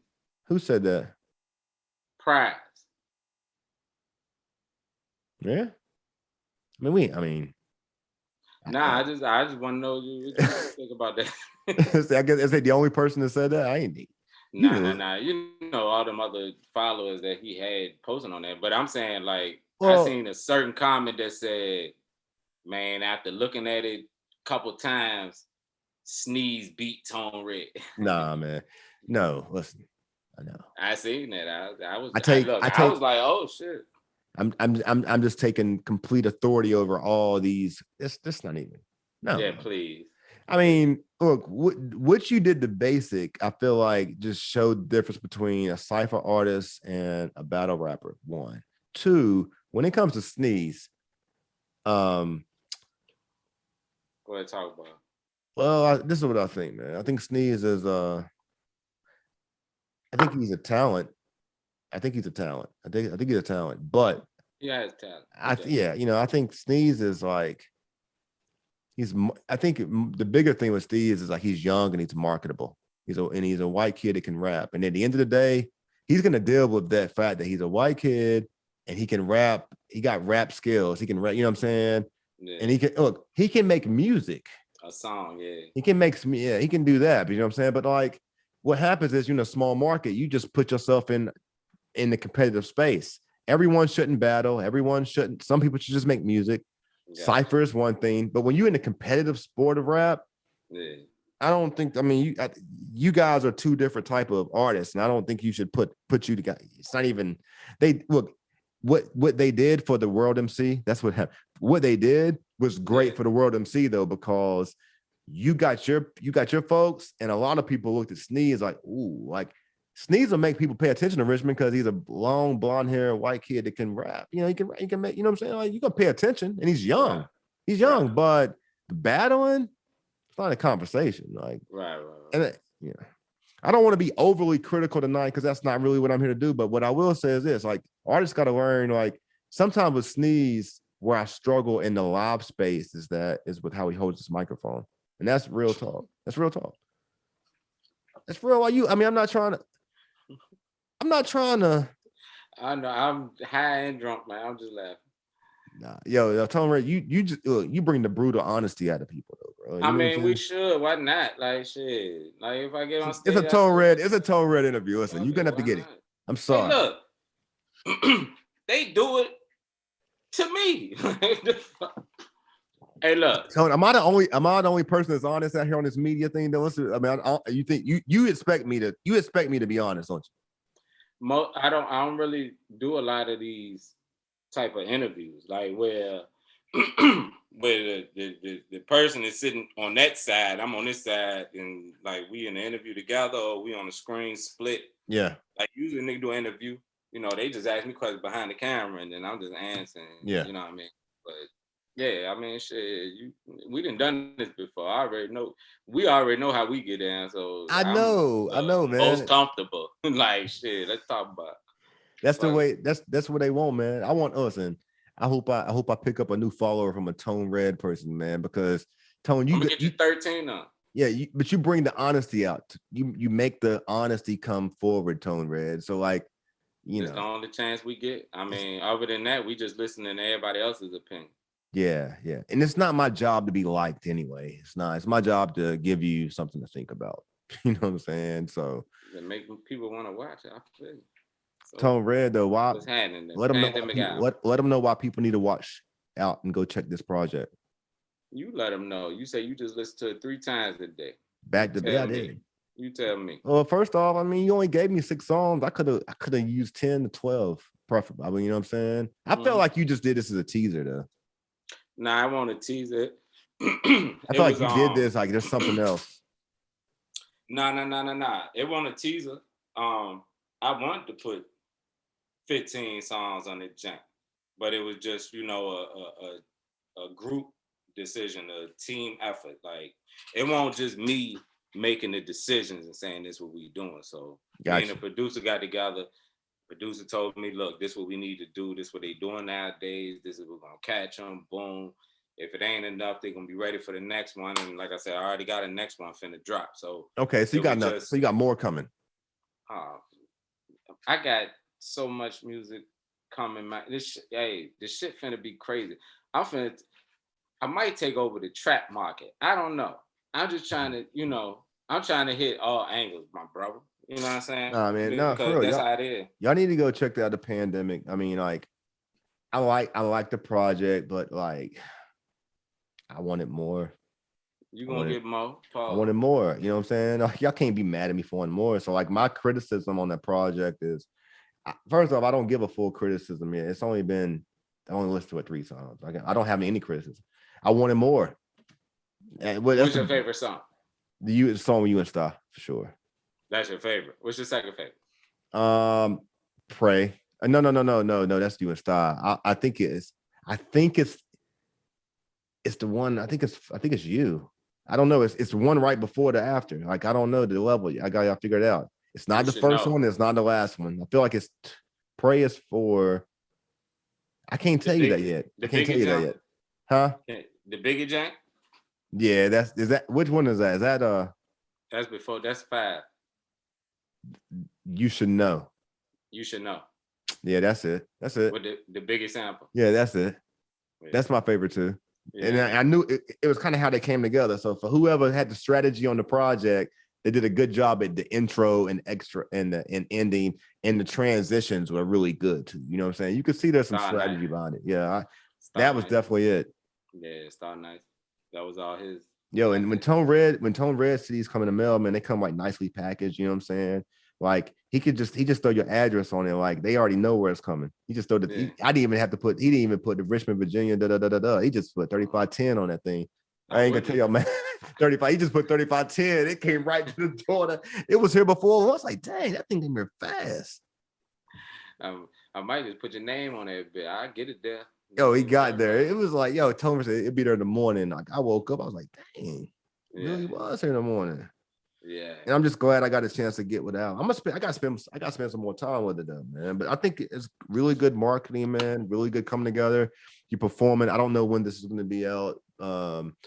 You guys, he's performing at Southpaw Battle Coalition. Is it September 5th? September the 5th. I believe so. So you know, depending on when this comes out, you need to go over YouTube and check that out. If it ain't there, keep going back because it's coming. Tone Red, like I'm gonna close with some questions with you, man. But I gotta just say, man, like, oh, it's a rap. I thought it ain't a rap. It ain't a rap. It ain't a rap. Talk to me. What we doing? Talk to me. It's kind of like, you know what I'm saying? Like, I gotta compartmentalize the conversation. It ain't a rap, but we compartmentalize them because I know where some people are gonna pick up and some people are gonna start. So like I close a chapter. That's a chapter close. What the album chapter is closed? Yeah, I mean, well, what would you like to talk about the album? I mean, there's what part was you? You said you had a question for me in the beginning. You asked me. No, you said what should you ask me now? Or oh yeah. No, when I looked at it, when I looked at the album, I my initial question related to it was like, I didn't see any like charge. I was anticipating I might see some charged up stuff because of how you guys collaborated before. That's what your question was. It made me wonder. I was like, I didn't know. I thought you was gonna ask me about the song about my daughter. Well, no, I wasn't gonna ask you any. Nah, I try to stay away from stuff like that. I thought that I thought it was good though that you showed a personal side here though. Yeah. Yeah, I mean that ain't something that people expect, but like I try to avoid I like to ask about anything, but I don't get involved with people's, you know what I'm saying? I don't mess with the children's. I don't mess with the children's too much. But I mean, obviously it felt the pandemic. You said like what compelled you there? I mean, since you open that up, you don't see a lot of artists really express a lot of that stuff, man. What, as far as the song? Yeah, I mean, clearly there was something that compelled you to put that song on the project. Speak to that though, but in a pandemic. I wasn't gonna go there just because I typically avoid going into stuff about children and stuff. I really do. So I wasn't in. What did you think about the song? Well, I mean, I've only listened to it 3 times. I've listened to the whole project 3 times. All the way through. Nah, well then you gotta listen. I can't speak. Song. I can't. Yeah, you can't speak on that song. Not too fast because it's got. Yeah, I know the song. Nah, it was basically what inspired me to do it. I have a daughter. She grown. I mean, I've been rapping for a long time when before she was born. So when she was born, I've been talking about it since then. But I ain't really put my business out there. But I mean, you gotta listen to the song. You can hear exactly what I'm talking about. You're gonna make me go back and listen to it deeper now because I wouldn't have known based off listening to the song how old she was off the gate. Not off the gate though. Not off the gate. Somebody else said that to me. I think it was on Michael Million. Somebody else said it to me like when I said how old, well, something like that. He was like, "Damn, I thought she was like a baby the way you talk about her," and I'm like, "Shit, that's how I remember her." Yeah, now I'm gonna go back and listen to it. I got it right here.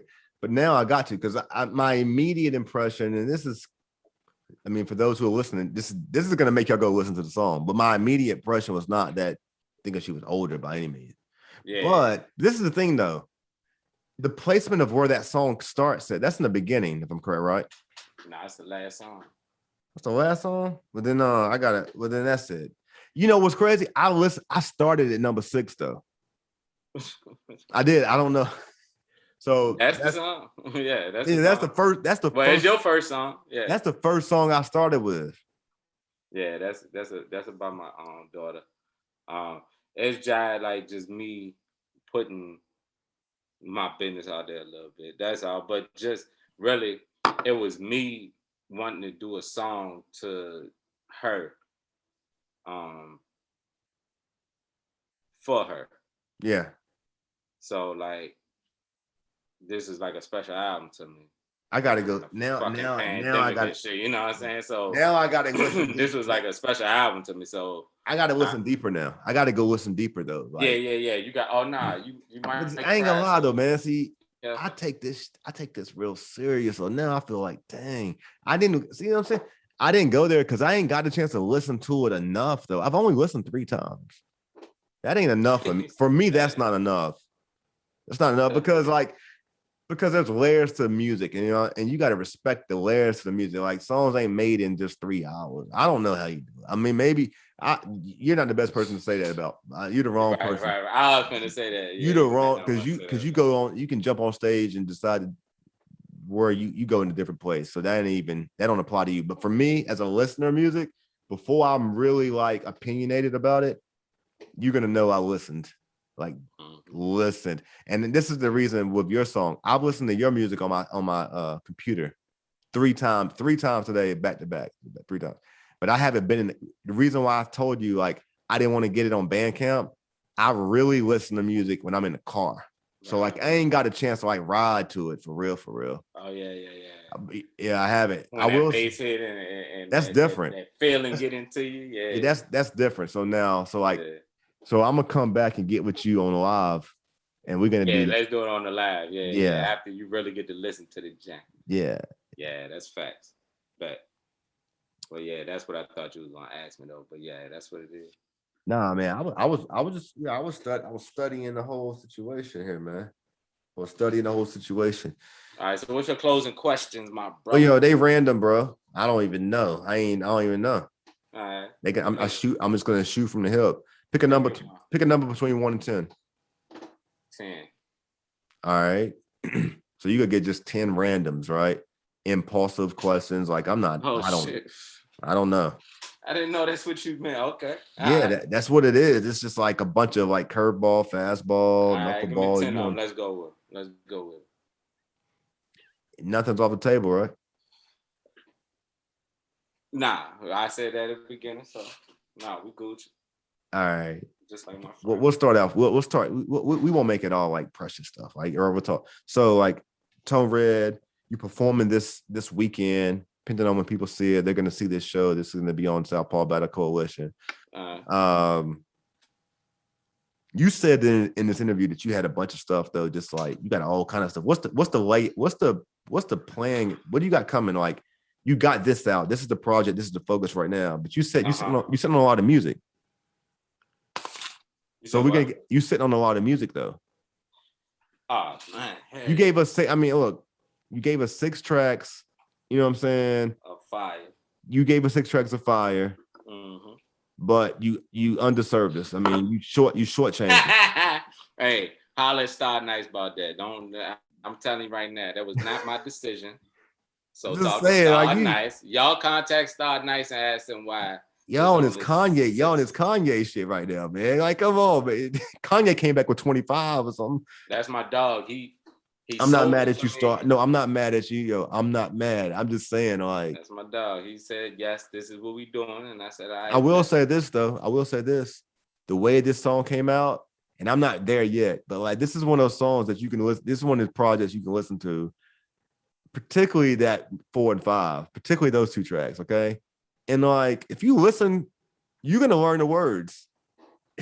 Oh, hell yeah. You're going to learn the words, man. Y'all was like, particularly Styles, I forget Styles was like, yo, I'll bring you the food bang and the feed. It was just like, yo, I mean, he was just speaking in such common sense. Like, I was like, yo, both of y'all are very complimentary on the track.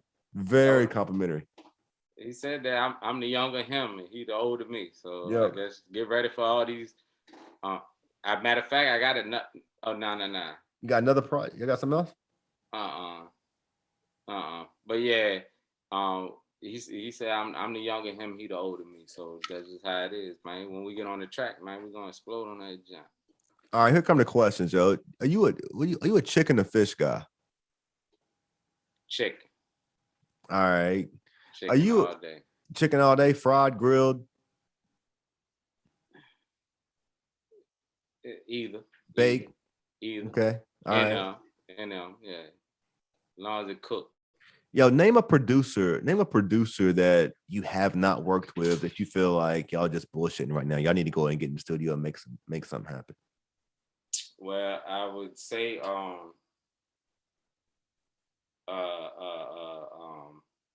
name brand. Name brand. Because I got a beat from Rock Stages that I just blazed, so that's coming out soon. Okay. So name brand. Yeah, Gotcha. Name brand. Yeah. Got you.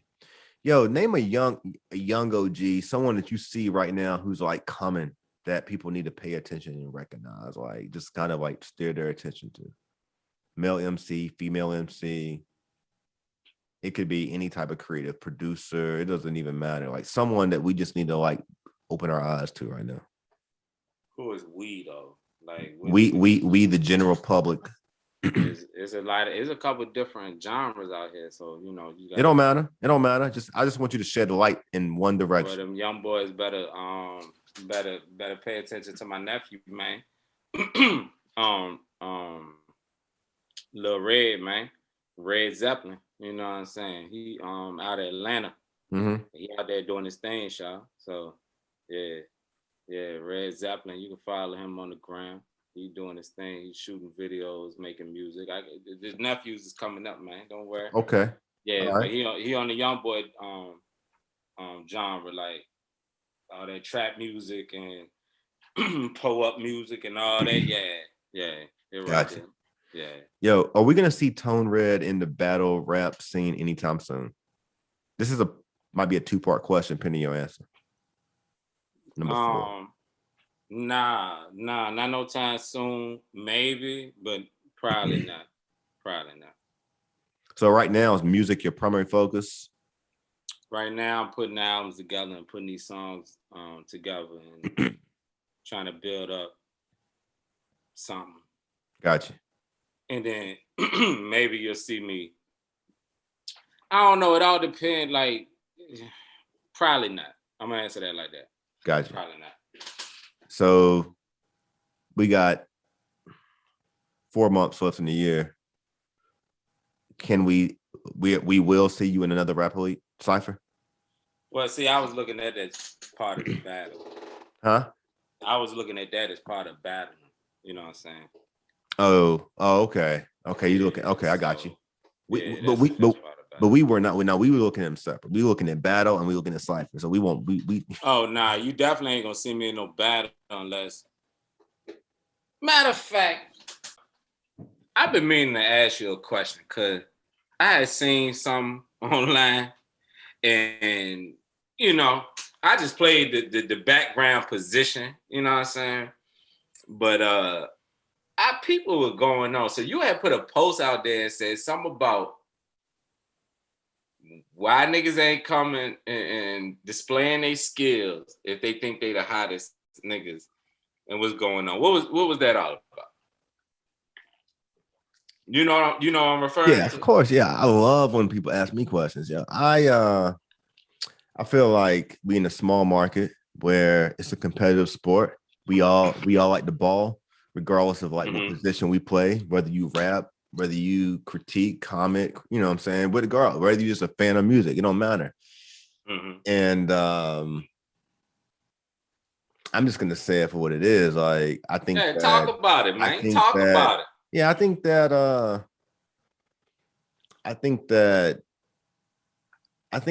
life is short, and there's artists out there that's like being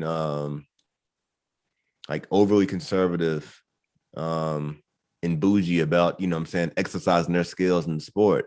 I just do. I feel that way. And I think they're doing it. I think that happens partly as a result of like ego.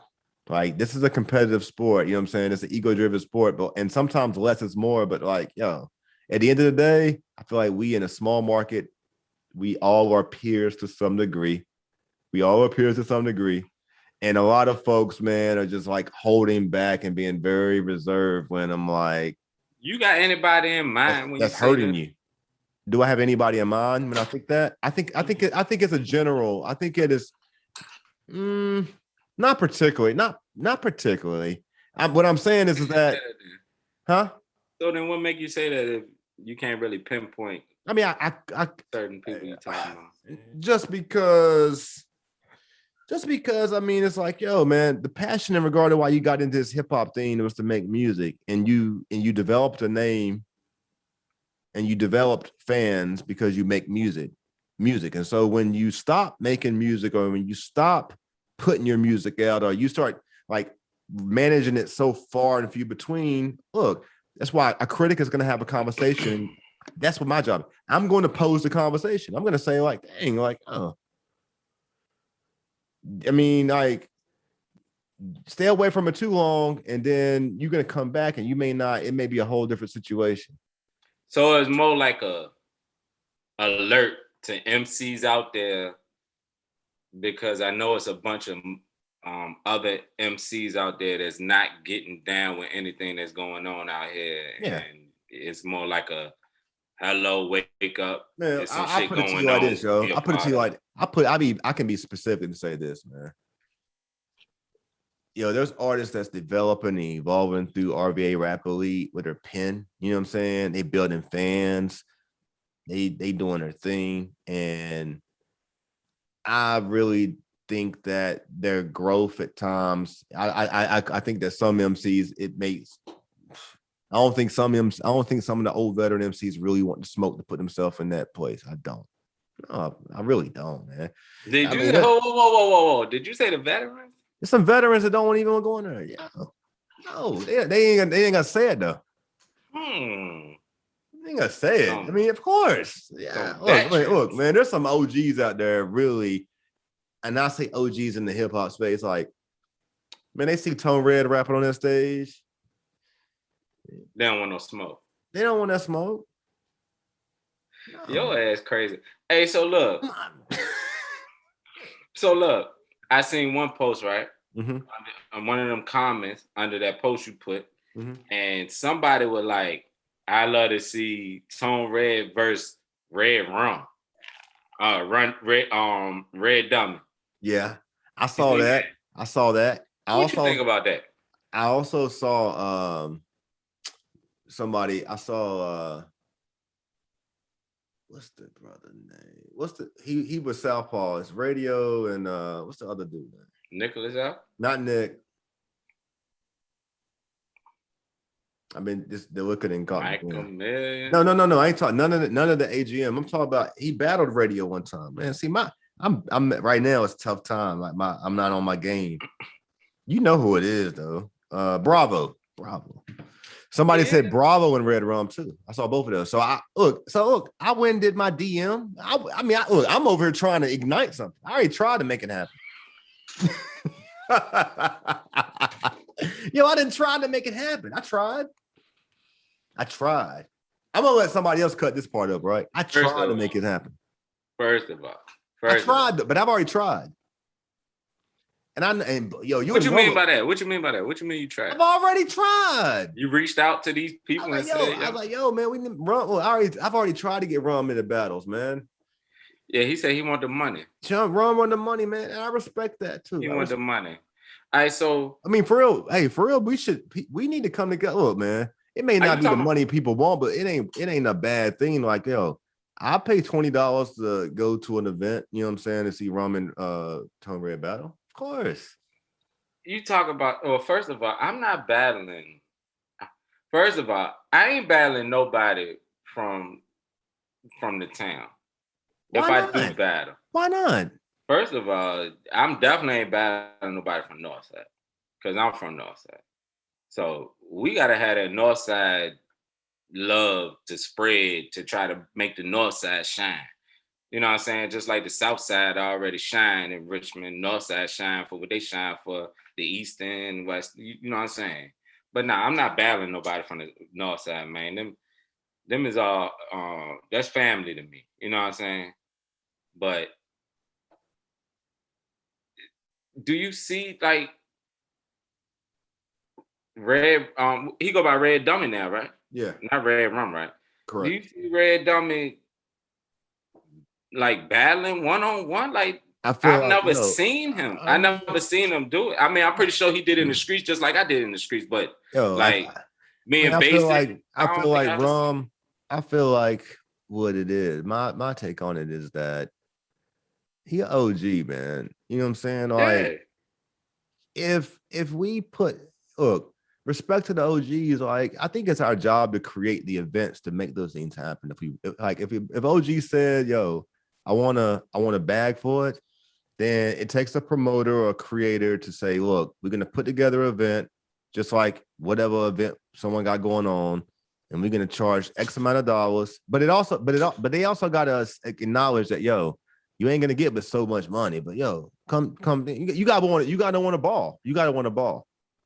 Yeah, but that wasn't. Everyone can determine a dollar amount to participate in an event if you really want to make it an event. Yeah, but like I said, that's that. Well, that ain't something that's gonna happen. I'm not battling. No. But man, That I push back on the fact that, like, yo, listen, man, at the end of the day, we getting to a point where, like, I hear people that say, yo, I'm not gonna battle someone because they from Northside. Why can't we just ball because we ball, man? Like why not? It's for the fun of it. Like, fuck it. So, but you would battle someone from the South Side? No, I just tell you, I'm not battling nobody from Richmond, man.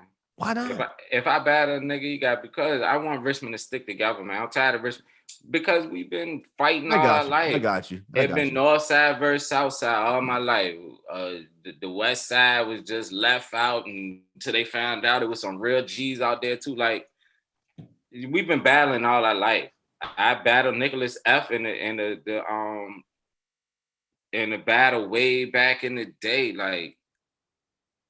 We just been battling each other forever, man. And the hate, that would make the hate grow. And it always been smoke between this side, that side. I want the city to stay together. I got you. You know what I'm saying?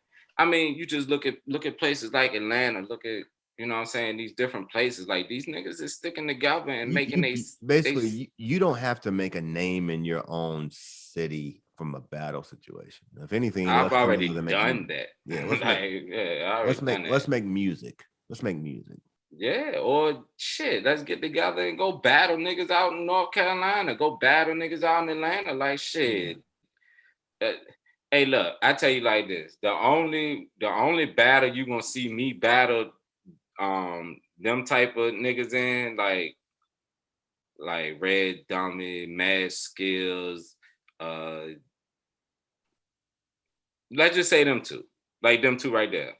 Niggas that from Richmond, that they made a name for themselves, out there successful doing their thing. You gonna see Tony Red battle on them niggas, it's gonna be they decided to come to the Cypher and be in the Rap Elite Cypher. If Red Dummy and Mad Skills signed up for a Rap Elite Cypher, I'm in that motherfucker. And I'm gonna go the fuck in too. But like one-on-one battle, like that's dead, man. That's dead, man. We gotta come up as a unit, man, for the city. Because I mean, we already got that name. Like everybody know, like home of the haters. I respect hate that. on each other. You'll never go nowhere. That's why niggas shoot out to the beach and blow up at the beach. You know what I'm saying? Like I want the city to come together so we can have what Atlanta got. Yeah, that's why I ain't battling nobody in the city, man. I got love for everybody in the city. If we jump in the cypher and everybody dissing everybody, that's different. Yeah. But I ain't gonna go on a one-on-one battle and try to demolish a nigga from the city. Nah, they ain't. I respect that. All right. Yeah. We gotta stick together, man. Appreciate you asking that question, though. That I appreciate you. I seen that shit and I was like, "What the hell is random?"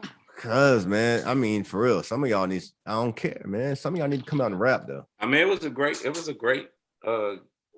Some of y'all need to come out and rap. Listen, man, I'm doing that for you, Tone, for real. That's not even for them.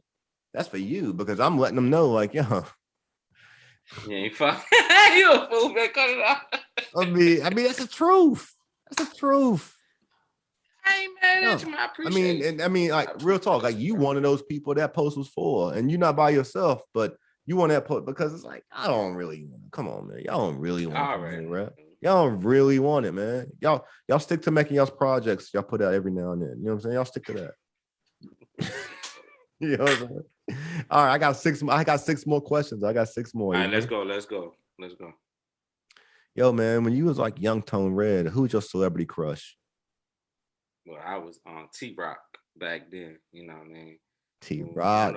Won't know Tony Red back then. That was T-Rock, man. You know what I mean? And my celebrity crush was Maya. You know what I'm saying? So yeah, You like them little that's titties and forever. big. You like them little titties and them big thick legs and butt, right? See on that King magazine. Back in the day, I got that it. King magazine. I know exactly what you're talking about too. You know what I'm saying? I know exactly what you're. I Yeah. promise. I promise you. I got the whole collage right over there right now. Yeah, man. Back in the day, that was like, you know, when I was young though, my first crush was Monica Shada. Yeah, just one of them days, man. She was sitting up on the roof, and I was like, "Yo, I like short hair girls now." Exactly. She had that short hair and it fucked me up, and I was like, "Wow!" And that was my first crush. But yeah, Monica made us like her. Made us like her as a youngin, when we were looking at Janet as a woman and them titties. Janet just was dancing too much. She looked too much like Michael. Back then, like I love Janet, but I was like, she like Michael, man. I ain't go out. Yo, I love Janet, man. I separated from Michael, man. That's Janet though. I separated from Janet. Latoya made that easy for us too, because she went into Playboy. So I was like, okay. All right, I got 5 more, Tone. All right, let's go. Yo, Tone, man, I appreciate you allowing my schizophrenia to, you know what I'm saying, just, let me just speak. Like you don't even know I don't know what I'm gonna ask, Tone. I don't know how I'm gonna ask. There we go. So, Tone, man, you watch basketball? Yeah. Do you think LiAngelo Ball gonna make it to the NBA this year? LaMelo Ball brother, Alonzo Ball brother, the Ball brothers. Have you watched any of that? The Ball brothers. I haven't lately. I haven't been keeping up with sports lately. All right, there's three of them. There's three of them. Do you got a favorite squad in the NBA? I know that. The Spurs. The Spurs? Dang, man. Tone, man. You know what I'm saying? Like, Tone, you could go for like 29, 30, but when you just said the Spurs just now. The Spurs, bro. Like, bad about them, man.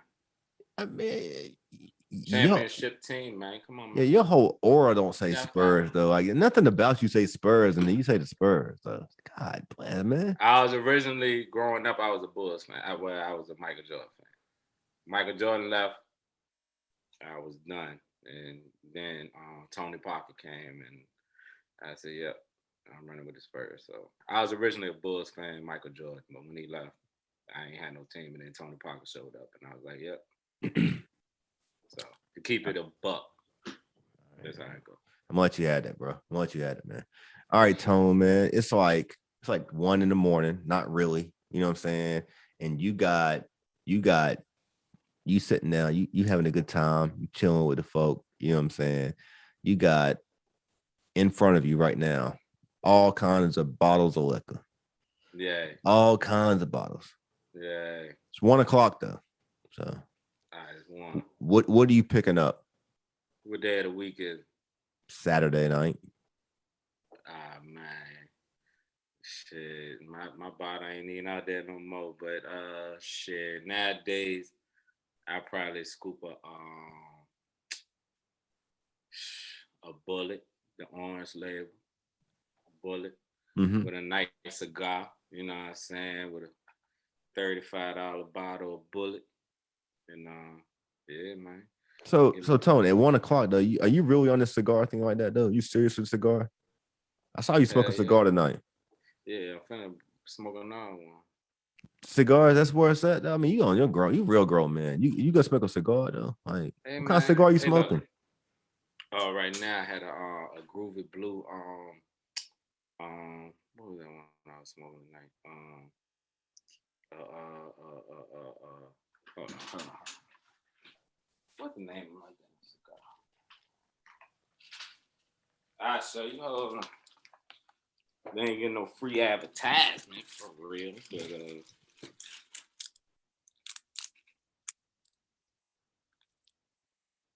the Tatianas.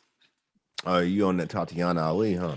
Yeah, little Tatiana tonight. You know, that's a light jank. You know what I'm saying? Yeah, I never messed with cigars. I mean, I smoked them a little bit, but I just ain't never understood smoking stuff that you couldn't really comfortably inhale. I never. Now these Tatianas, all right, y'all. That's why you gotta rock. You gotta rock with what you can handle. You know. Yeah, I rock with. Yeah, okay. Yeah, these Tatianas right here. Yeah. Yeah, they like a mild jank. So, you know, you dip them. You know, cutting it in, toss that jank. You dipping in your bourbon. Okay. Dip the tip in the bourbon. Man. Okay. Yeah. All so right. yeah, I'm Saturday night. I grab a bullet, Tatiana, a groove with blue though. Gotta be a groove with blue though. Got you. Yeah. I got 3 more questions for you, Tone Red. So let's go. Do you rock with any like particular DJ that you've like identified that's like your DJ, you know, and how you want to move? Like if I was going on the road and take a DJ with me? Yeah.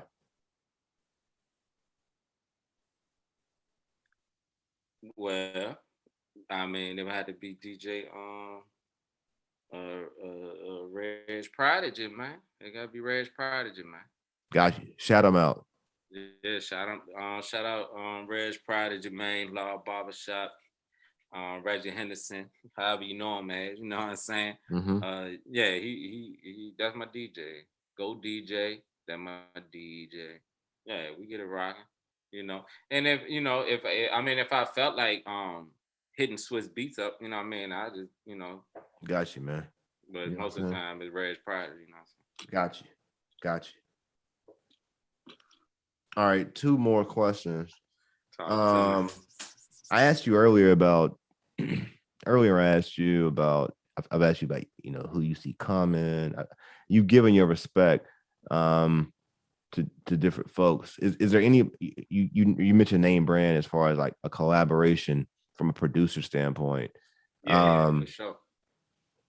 Is there any artists out there right now that you're looking to collaborate with, or that you would like to collaborate with? Or if not, you know what I'm saying, is this like anybody particular that like you feel like outside of the producer lane that, you know, the 2 of you guys getting together, or what, whomever, you can make some good music? And like, can we expect anything coming that maybe we're not familiar with that you're working on right now? Do I got a collab coming up? I think I don't know. A collab coming up with Dizzy Wonder. Busy Wonder. I'm over here Googling right now. Yeah, Dizzy Wonder. DIZZYWUNDA. I got a collab coming up with him. That's one of my young boys. Came up in the hood with me. And you know, he was making the beats and shit. Dizzy Wonder, I found him. Okay. Mm-hmm. And he was making the beats and shit. He worked with Spade and Rhythm Shack and a lot of shit. He was out in Atlanta doing music for years. You know what I'm saying? So yeah, he just sent me a beat like yesterday. So we got a collab coming up. As far as rappers, man, like just some Richmond niggas. Like, you know, I want to collab with some Richmond niggas. So, you know, I want to collab with like the niggas in Rap Elite that I feel like nice, you know what I'm saying? So like me and Rossetti, D Ross, Rossetti. Mm-hmm. Yeah, we got a jam we finna record. I told 804 Rail we gonna do something together because I fuck with his flow. You know what I'm saying? Definitely on Real Life. I'm gonna hit Real Life. We gonna make a killer. Mm-hmm. That bitch gonna be bar for bar for bar.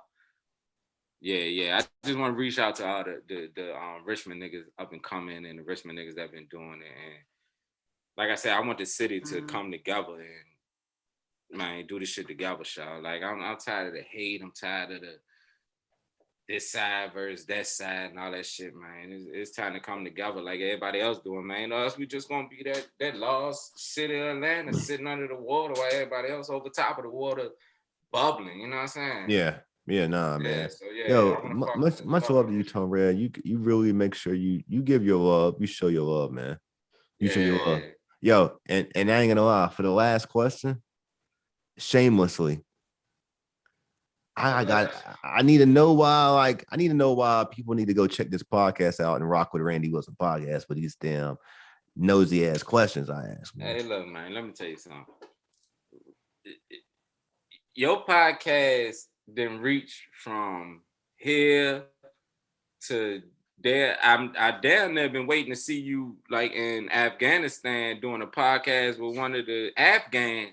You know what I'm saying, man? Your shit reaching, man. It's going everywhere, and everybody fucking with you from any genre of music to politics to church, gospel, anything, shawty. Like, everybody fucking with you. So why wouldn't you? Like, if a nigga had the best weed on the block, and then 4-5 other people had some smoke on the block, everybody gonna go to the nigga with the best weed first. You know what I'm saying? If he run out of weed, then they gonna go fuck with that nigga. So I mean, you got the best weed on the block, man. You know what I'm saying? Yo, man, thank you for the compliment, man, and the endorsement. Man, shit. You showing it, you doing it. Like, shit. Hey, I'm just I being reached me, out man. to you. You know what I'm saying? Yeah, I really respect and appreciate that, man. That means a lot to me, man. That show you right there. If you ain't even had to reach out to me, I hit you up and said, yo, I'm finna drop an album. You want to do an interview? And you was like, fuck yeah. You know what I'm saying? Like, yeah, if they reaching out to you, you know you the top dog. Yeah, but that's gonna throw people off, yo. Right there. That's gonna throw people off, man. Look, man, Tone Red though is like it's gonna throw up. Yo, Tone Red is special, man. He's like one of my look. I ain't gonna lie, right now. So this is where I'm at, man. For those people who look, your ass crazy. Right now it's a pandemic, man. We can only focus on you know what I'm saying? It's a pandemic. So y'all just gotta understand, like Tone Red got a project coming out. Y'all need to go pay attention. That's what y'all need to know. If y'all listening to me, see, Tone, some people listen to me on who I listen to, and some people listen to me. Mm-hmm. They need to listen to me on this one and go listen to you if they listen to me. Yeah. And no, I gotta have the conversation with you because yo, I'm just continuing to really just my fandom with your music is just growing and growing and growing. So I'm gonna be real. You keep on giving us 6 projects of spoon feeding us. You can't eat steak with a spoon, man. I need more. I need a fork. I need a knife. I need about 10, 15 projects. Start nice, man. Come on, man. You did what you were supposed to do. You did your job. You pissed us. You got our attention and teased us. So this is a teaser. That's what it was, a teaser, man. I ain't mad. And that ain't no diss to the project, but it was a teaser, man. Come on, like we sitting here like, yo, listen. I started listening to the music today. I got it early in the week, but at 5:30, I started listening at 5. I listened to it 3 times. I listened to it 18 tracks. And then I got in the shower when I was running late and my groceries came. Like, I wanted more. That's what I wanted. And that's what y'all did. Y'all put out a project to get people's attention, to make them want more. You know, that's cool. I got the next spoon coming on it. I be hating that though. I be hating stuff like I be like, yo, you ain't gonna hate it when they get there. That's what they do, man. That's what he did. There, you gonna love it. I'm telling you. No, man. Yo, Tone, direct them back though, because that project you did with Noah O is dope though. Yeah, it's still float. You know, that don't still out there circulating, man. Yeah, so like I that's why I can't be too mad. I can't be too mad because I understand what this project's purpose was in this time in a pandemic. That's kind of what you did. And it served its purpose. Yeah. Yo, Tone, I just want you to know, man, like I really appreciate what you do. I appreciate your investment in the game. I appreciate you for keeping these guys, you know what I'm saying, sitting back right now, like, you know, just putting their music out. And yeah, you know what I'm saying? That's for y'all. You know what I'm saying? Yo, Tone Red always showed me love, man. And yo, I appreciate it, man. Hey, Tone, we got to get on IG sometime before we put this out, though. We got to talk about it. We got to stir up some traffic. You know listen to it about 12 more times, and then yeah, I don't get me till like Tuesday or Wednesday next week, so I can be really in. I just need to put it in the car. See, I'm in a pandemic right now, and I can't get in the car and drive anywhere, so that's why I ain't really been able to like go in. Right. I got this early in the week, and I should have went in earlier, but I've been on it. I still been listening to Nas. I ain't gonna lie. I've been listening. I'm late with Nas. I mean, I'm not late, but I'm still listening to Nas. Like I've listened to music 100 times or more. Yeah, you know what I'm saying? Before I go. So like, for sure. Hey, before we close, have you listened to that new Kanye much? Donda. Yeah, you got any thoughts on that? I listened to it today, all day long. Yeah, I listened to it the whole day. What do you think? I'm a Kanye. I love Kanye, man. I everything Kanye do. I'm a motherfucking fan, child. So I love it. I ain't really decided what scale of Kanye albums I put it on yet. I ain't listened to it enough, like you said. But I listened to it all day today to know enough that I fucking love that shit. He caught himself on fire, man. He burned it. That's my nigga, man. That's my nigga, man. You want him and Kim to work it out? Hell nah. I think Kanye is a motherfucking genius, man, when it comes to success and the reason why I say that because he's able to be who the fuck he is and still be successful. Like everybody judged Kanye for being the type of person he is, but they sat around and waited for this motherfucking album to drop, even if they didn't like it, even if they loved it, or they ain't even listened to it yet. They still waited around for this motherfucking album to drop. I think he a genius, dog. Hey, when you get a chance, when we get off, man, please remember to go check my story out, man. Okay. I posted a Kanye. I think maybe I didn't do it on Instagram or Facebook. I posted this. I'm gonna post it if I didn't. It's a story. Just go check it. It's a Kanye clip. It's crazy. All right. It's crazy. I'll text it to you when we finish up. Man. I heard so that song Jail. Yeah. I heard it with Jay-Z and the baby on the John. Yeah, I got some thoughts on that. Go ahead. Man, that shit was fire. I ain't gonna lie. I thought I rocked with the baby's verse. Jay-Z, my favorite rapper ever, all time. I was so disappointed with that Jay-Z verse. I was like, really? Yes, I was. I was like, look, man. Really? I love Jay-Z. He killed that shit. What you talking about? What you talking about? That ain't what I want to hear from I'm Jay-Z, in the jail. I didn't want to hear that. That's my celly. I didn't want to hear that from Jay-Z. God and myself. That's a selfie. What you talking about? And look, that's just me remembering. I don't even know how I remember them words. That's just I know. what I do. Yeah, because you don't think about it. You just speak. You don't gotta think about what the word is. Real, man. That shit is hot, man. All right, I'm gonna go listen to it again. I'm gonna go, but I was disappointed. I was like, yo, this ain't what I want to hear. This ain't what I want to hear from Jay-Z. Hold on. Let me ask you a question. I hated the flow. I hated the flow. Do you think you ever gonna hear what you want to hear from Jay-Z ever again? Yeah, sometime. No. Sometime. Hey, Magna Carta. I did Magna Carta. How long ago that was? That was before he was a billionaire. No, it was like 4 or 5 years ago. He won a billionaire. Hey, look, dog, you're not gonna hear the Jay-Z you looking for. He already told you. Want to hear that? Buy my old albums. But you want to hear the billionaire Jay-Z. He said that a long time ago, man. Nah, Jay-Z, he can do better than he can do better than this. Think about it. Listen to the last couple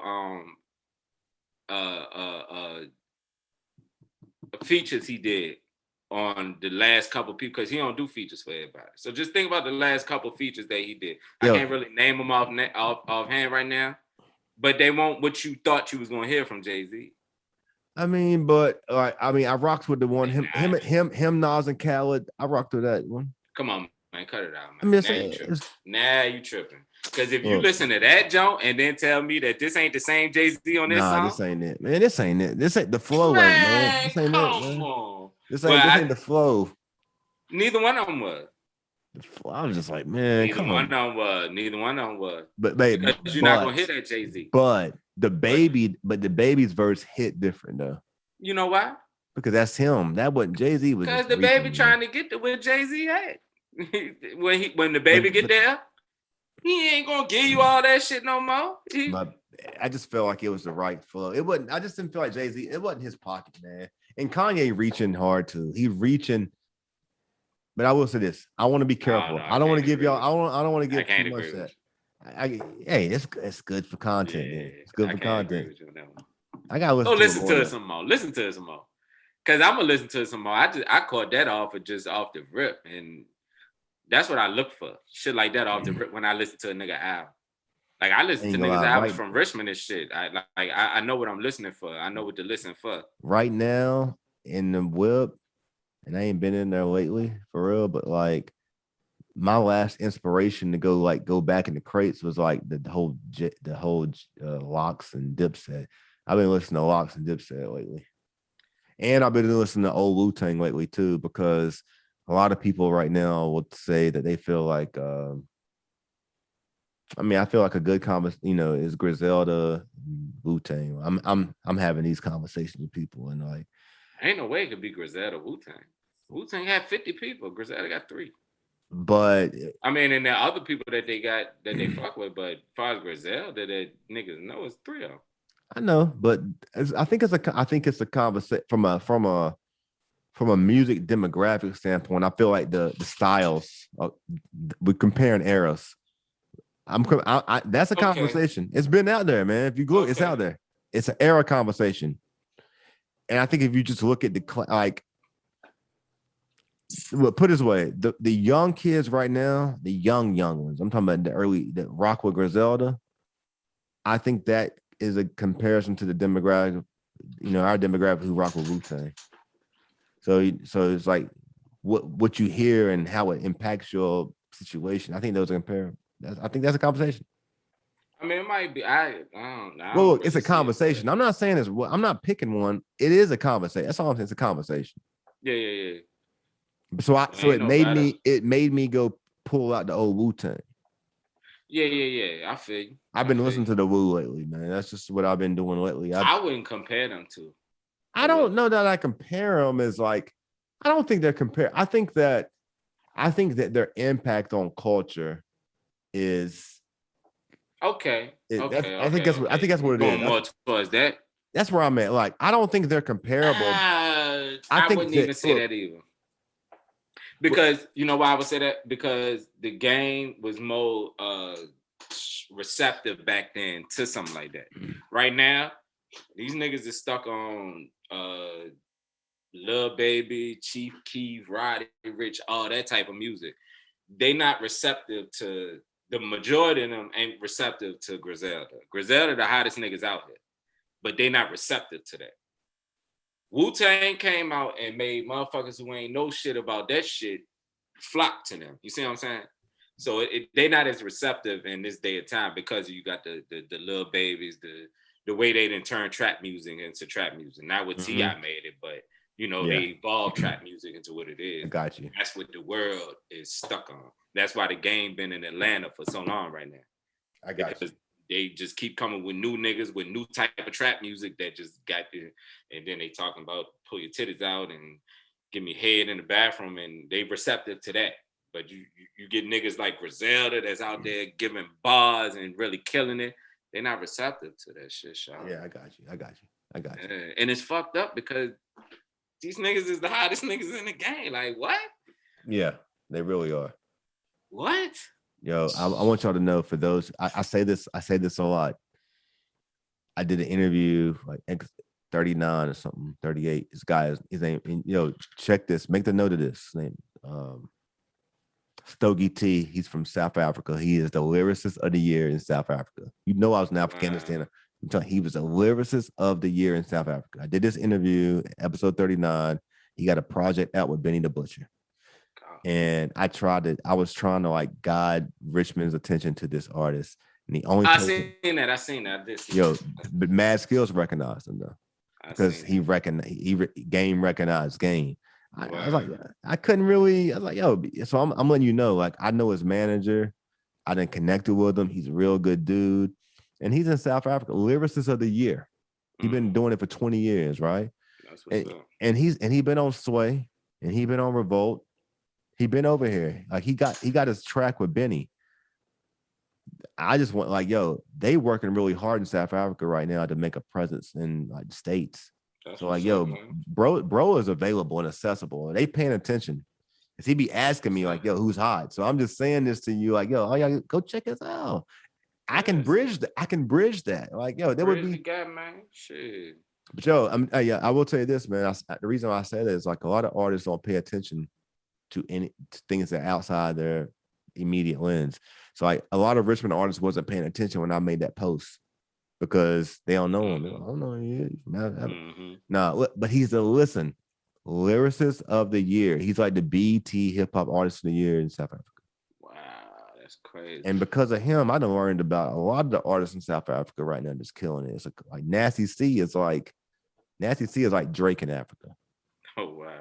But he's not what do you call that hip hop? He ain't Afrobeats though. He's African hip hop. There's 3 different types of hip hop in Africa, and we could close. You got Afrobeats, and then you got hip hop that's like states based. You know what I'm saying? So it's like they speak in hip hop in English, and then you got hip hop in Africa that's like the native language of Africa. Right. I'm talking Nasty C is like Drake over there. He can do all. He be switching. Y'all go check him out. Tone Red, man. My dog. Yeah. I appreciate I could keep going. Y'all go check this episode. This is episode 80. I'm stuttering. Lips are dry. I need some water now. Then drunk a whole bottle of Evan Williams. Yeah, I got the bounce. But I appreciate you, my brother. Yes, sir, man. Great talking to you. Always. Y'all stay tuned. Episode 80 is gonna be everywhere. We out. 100, boy.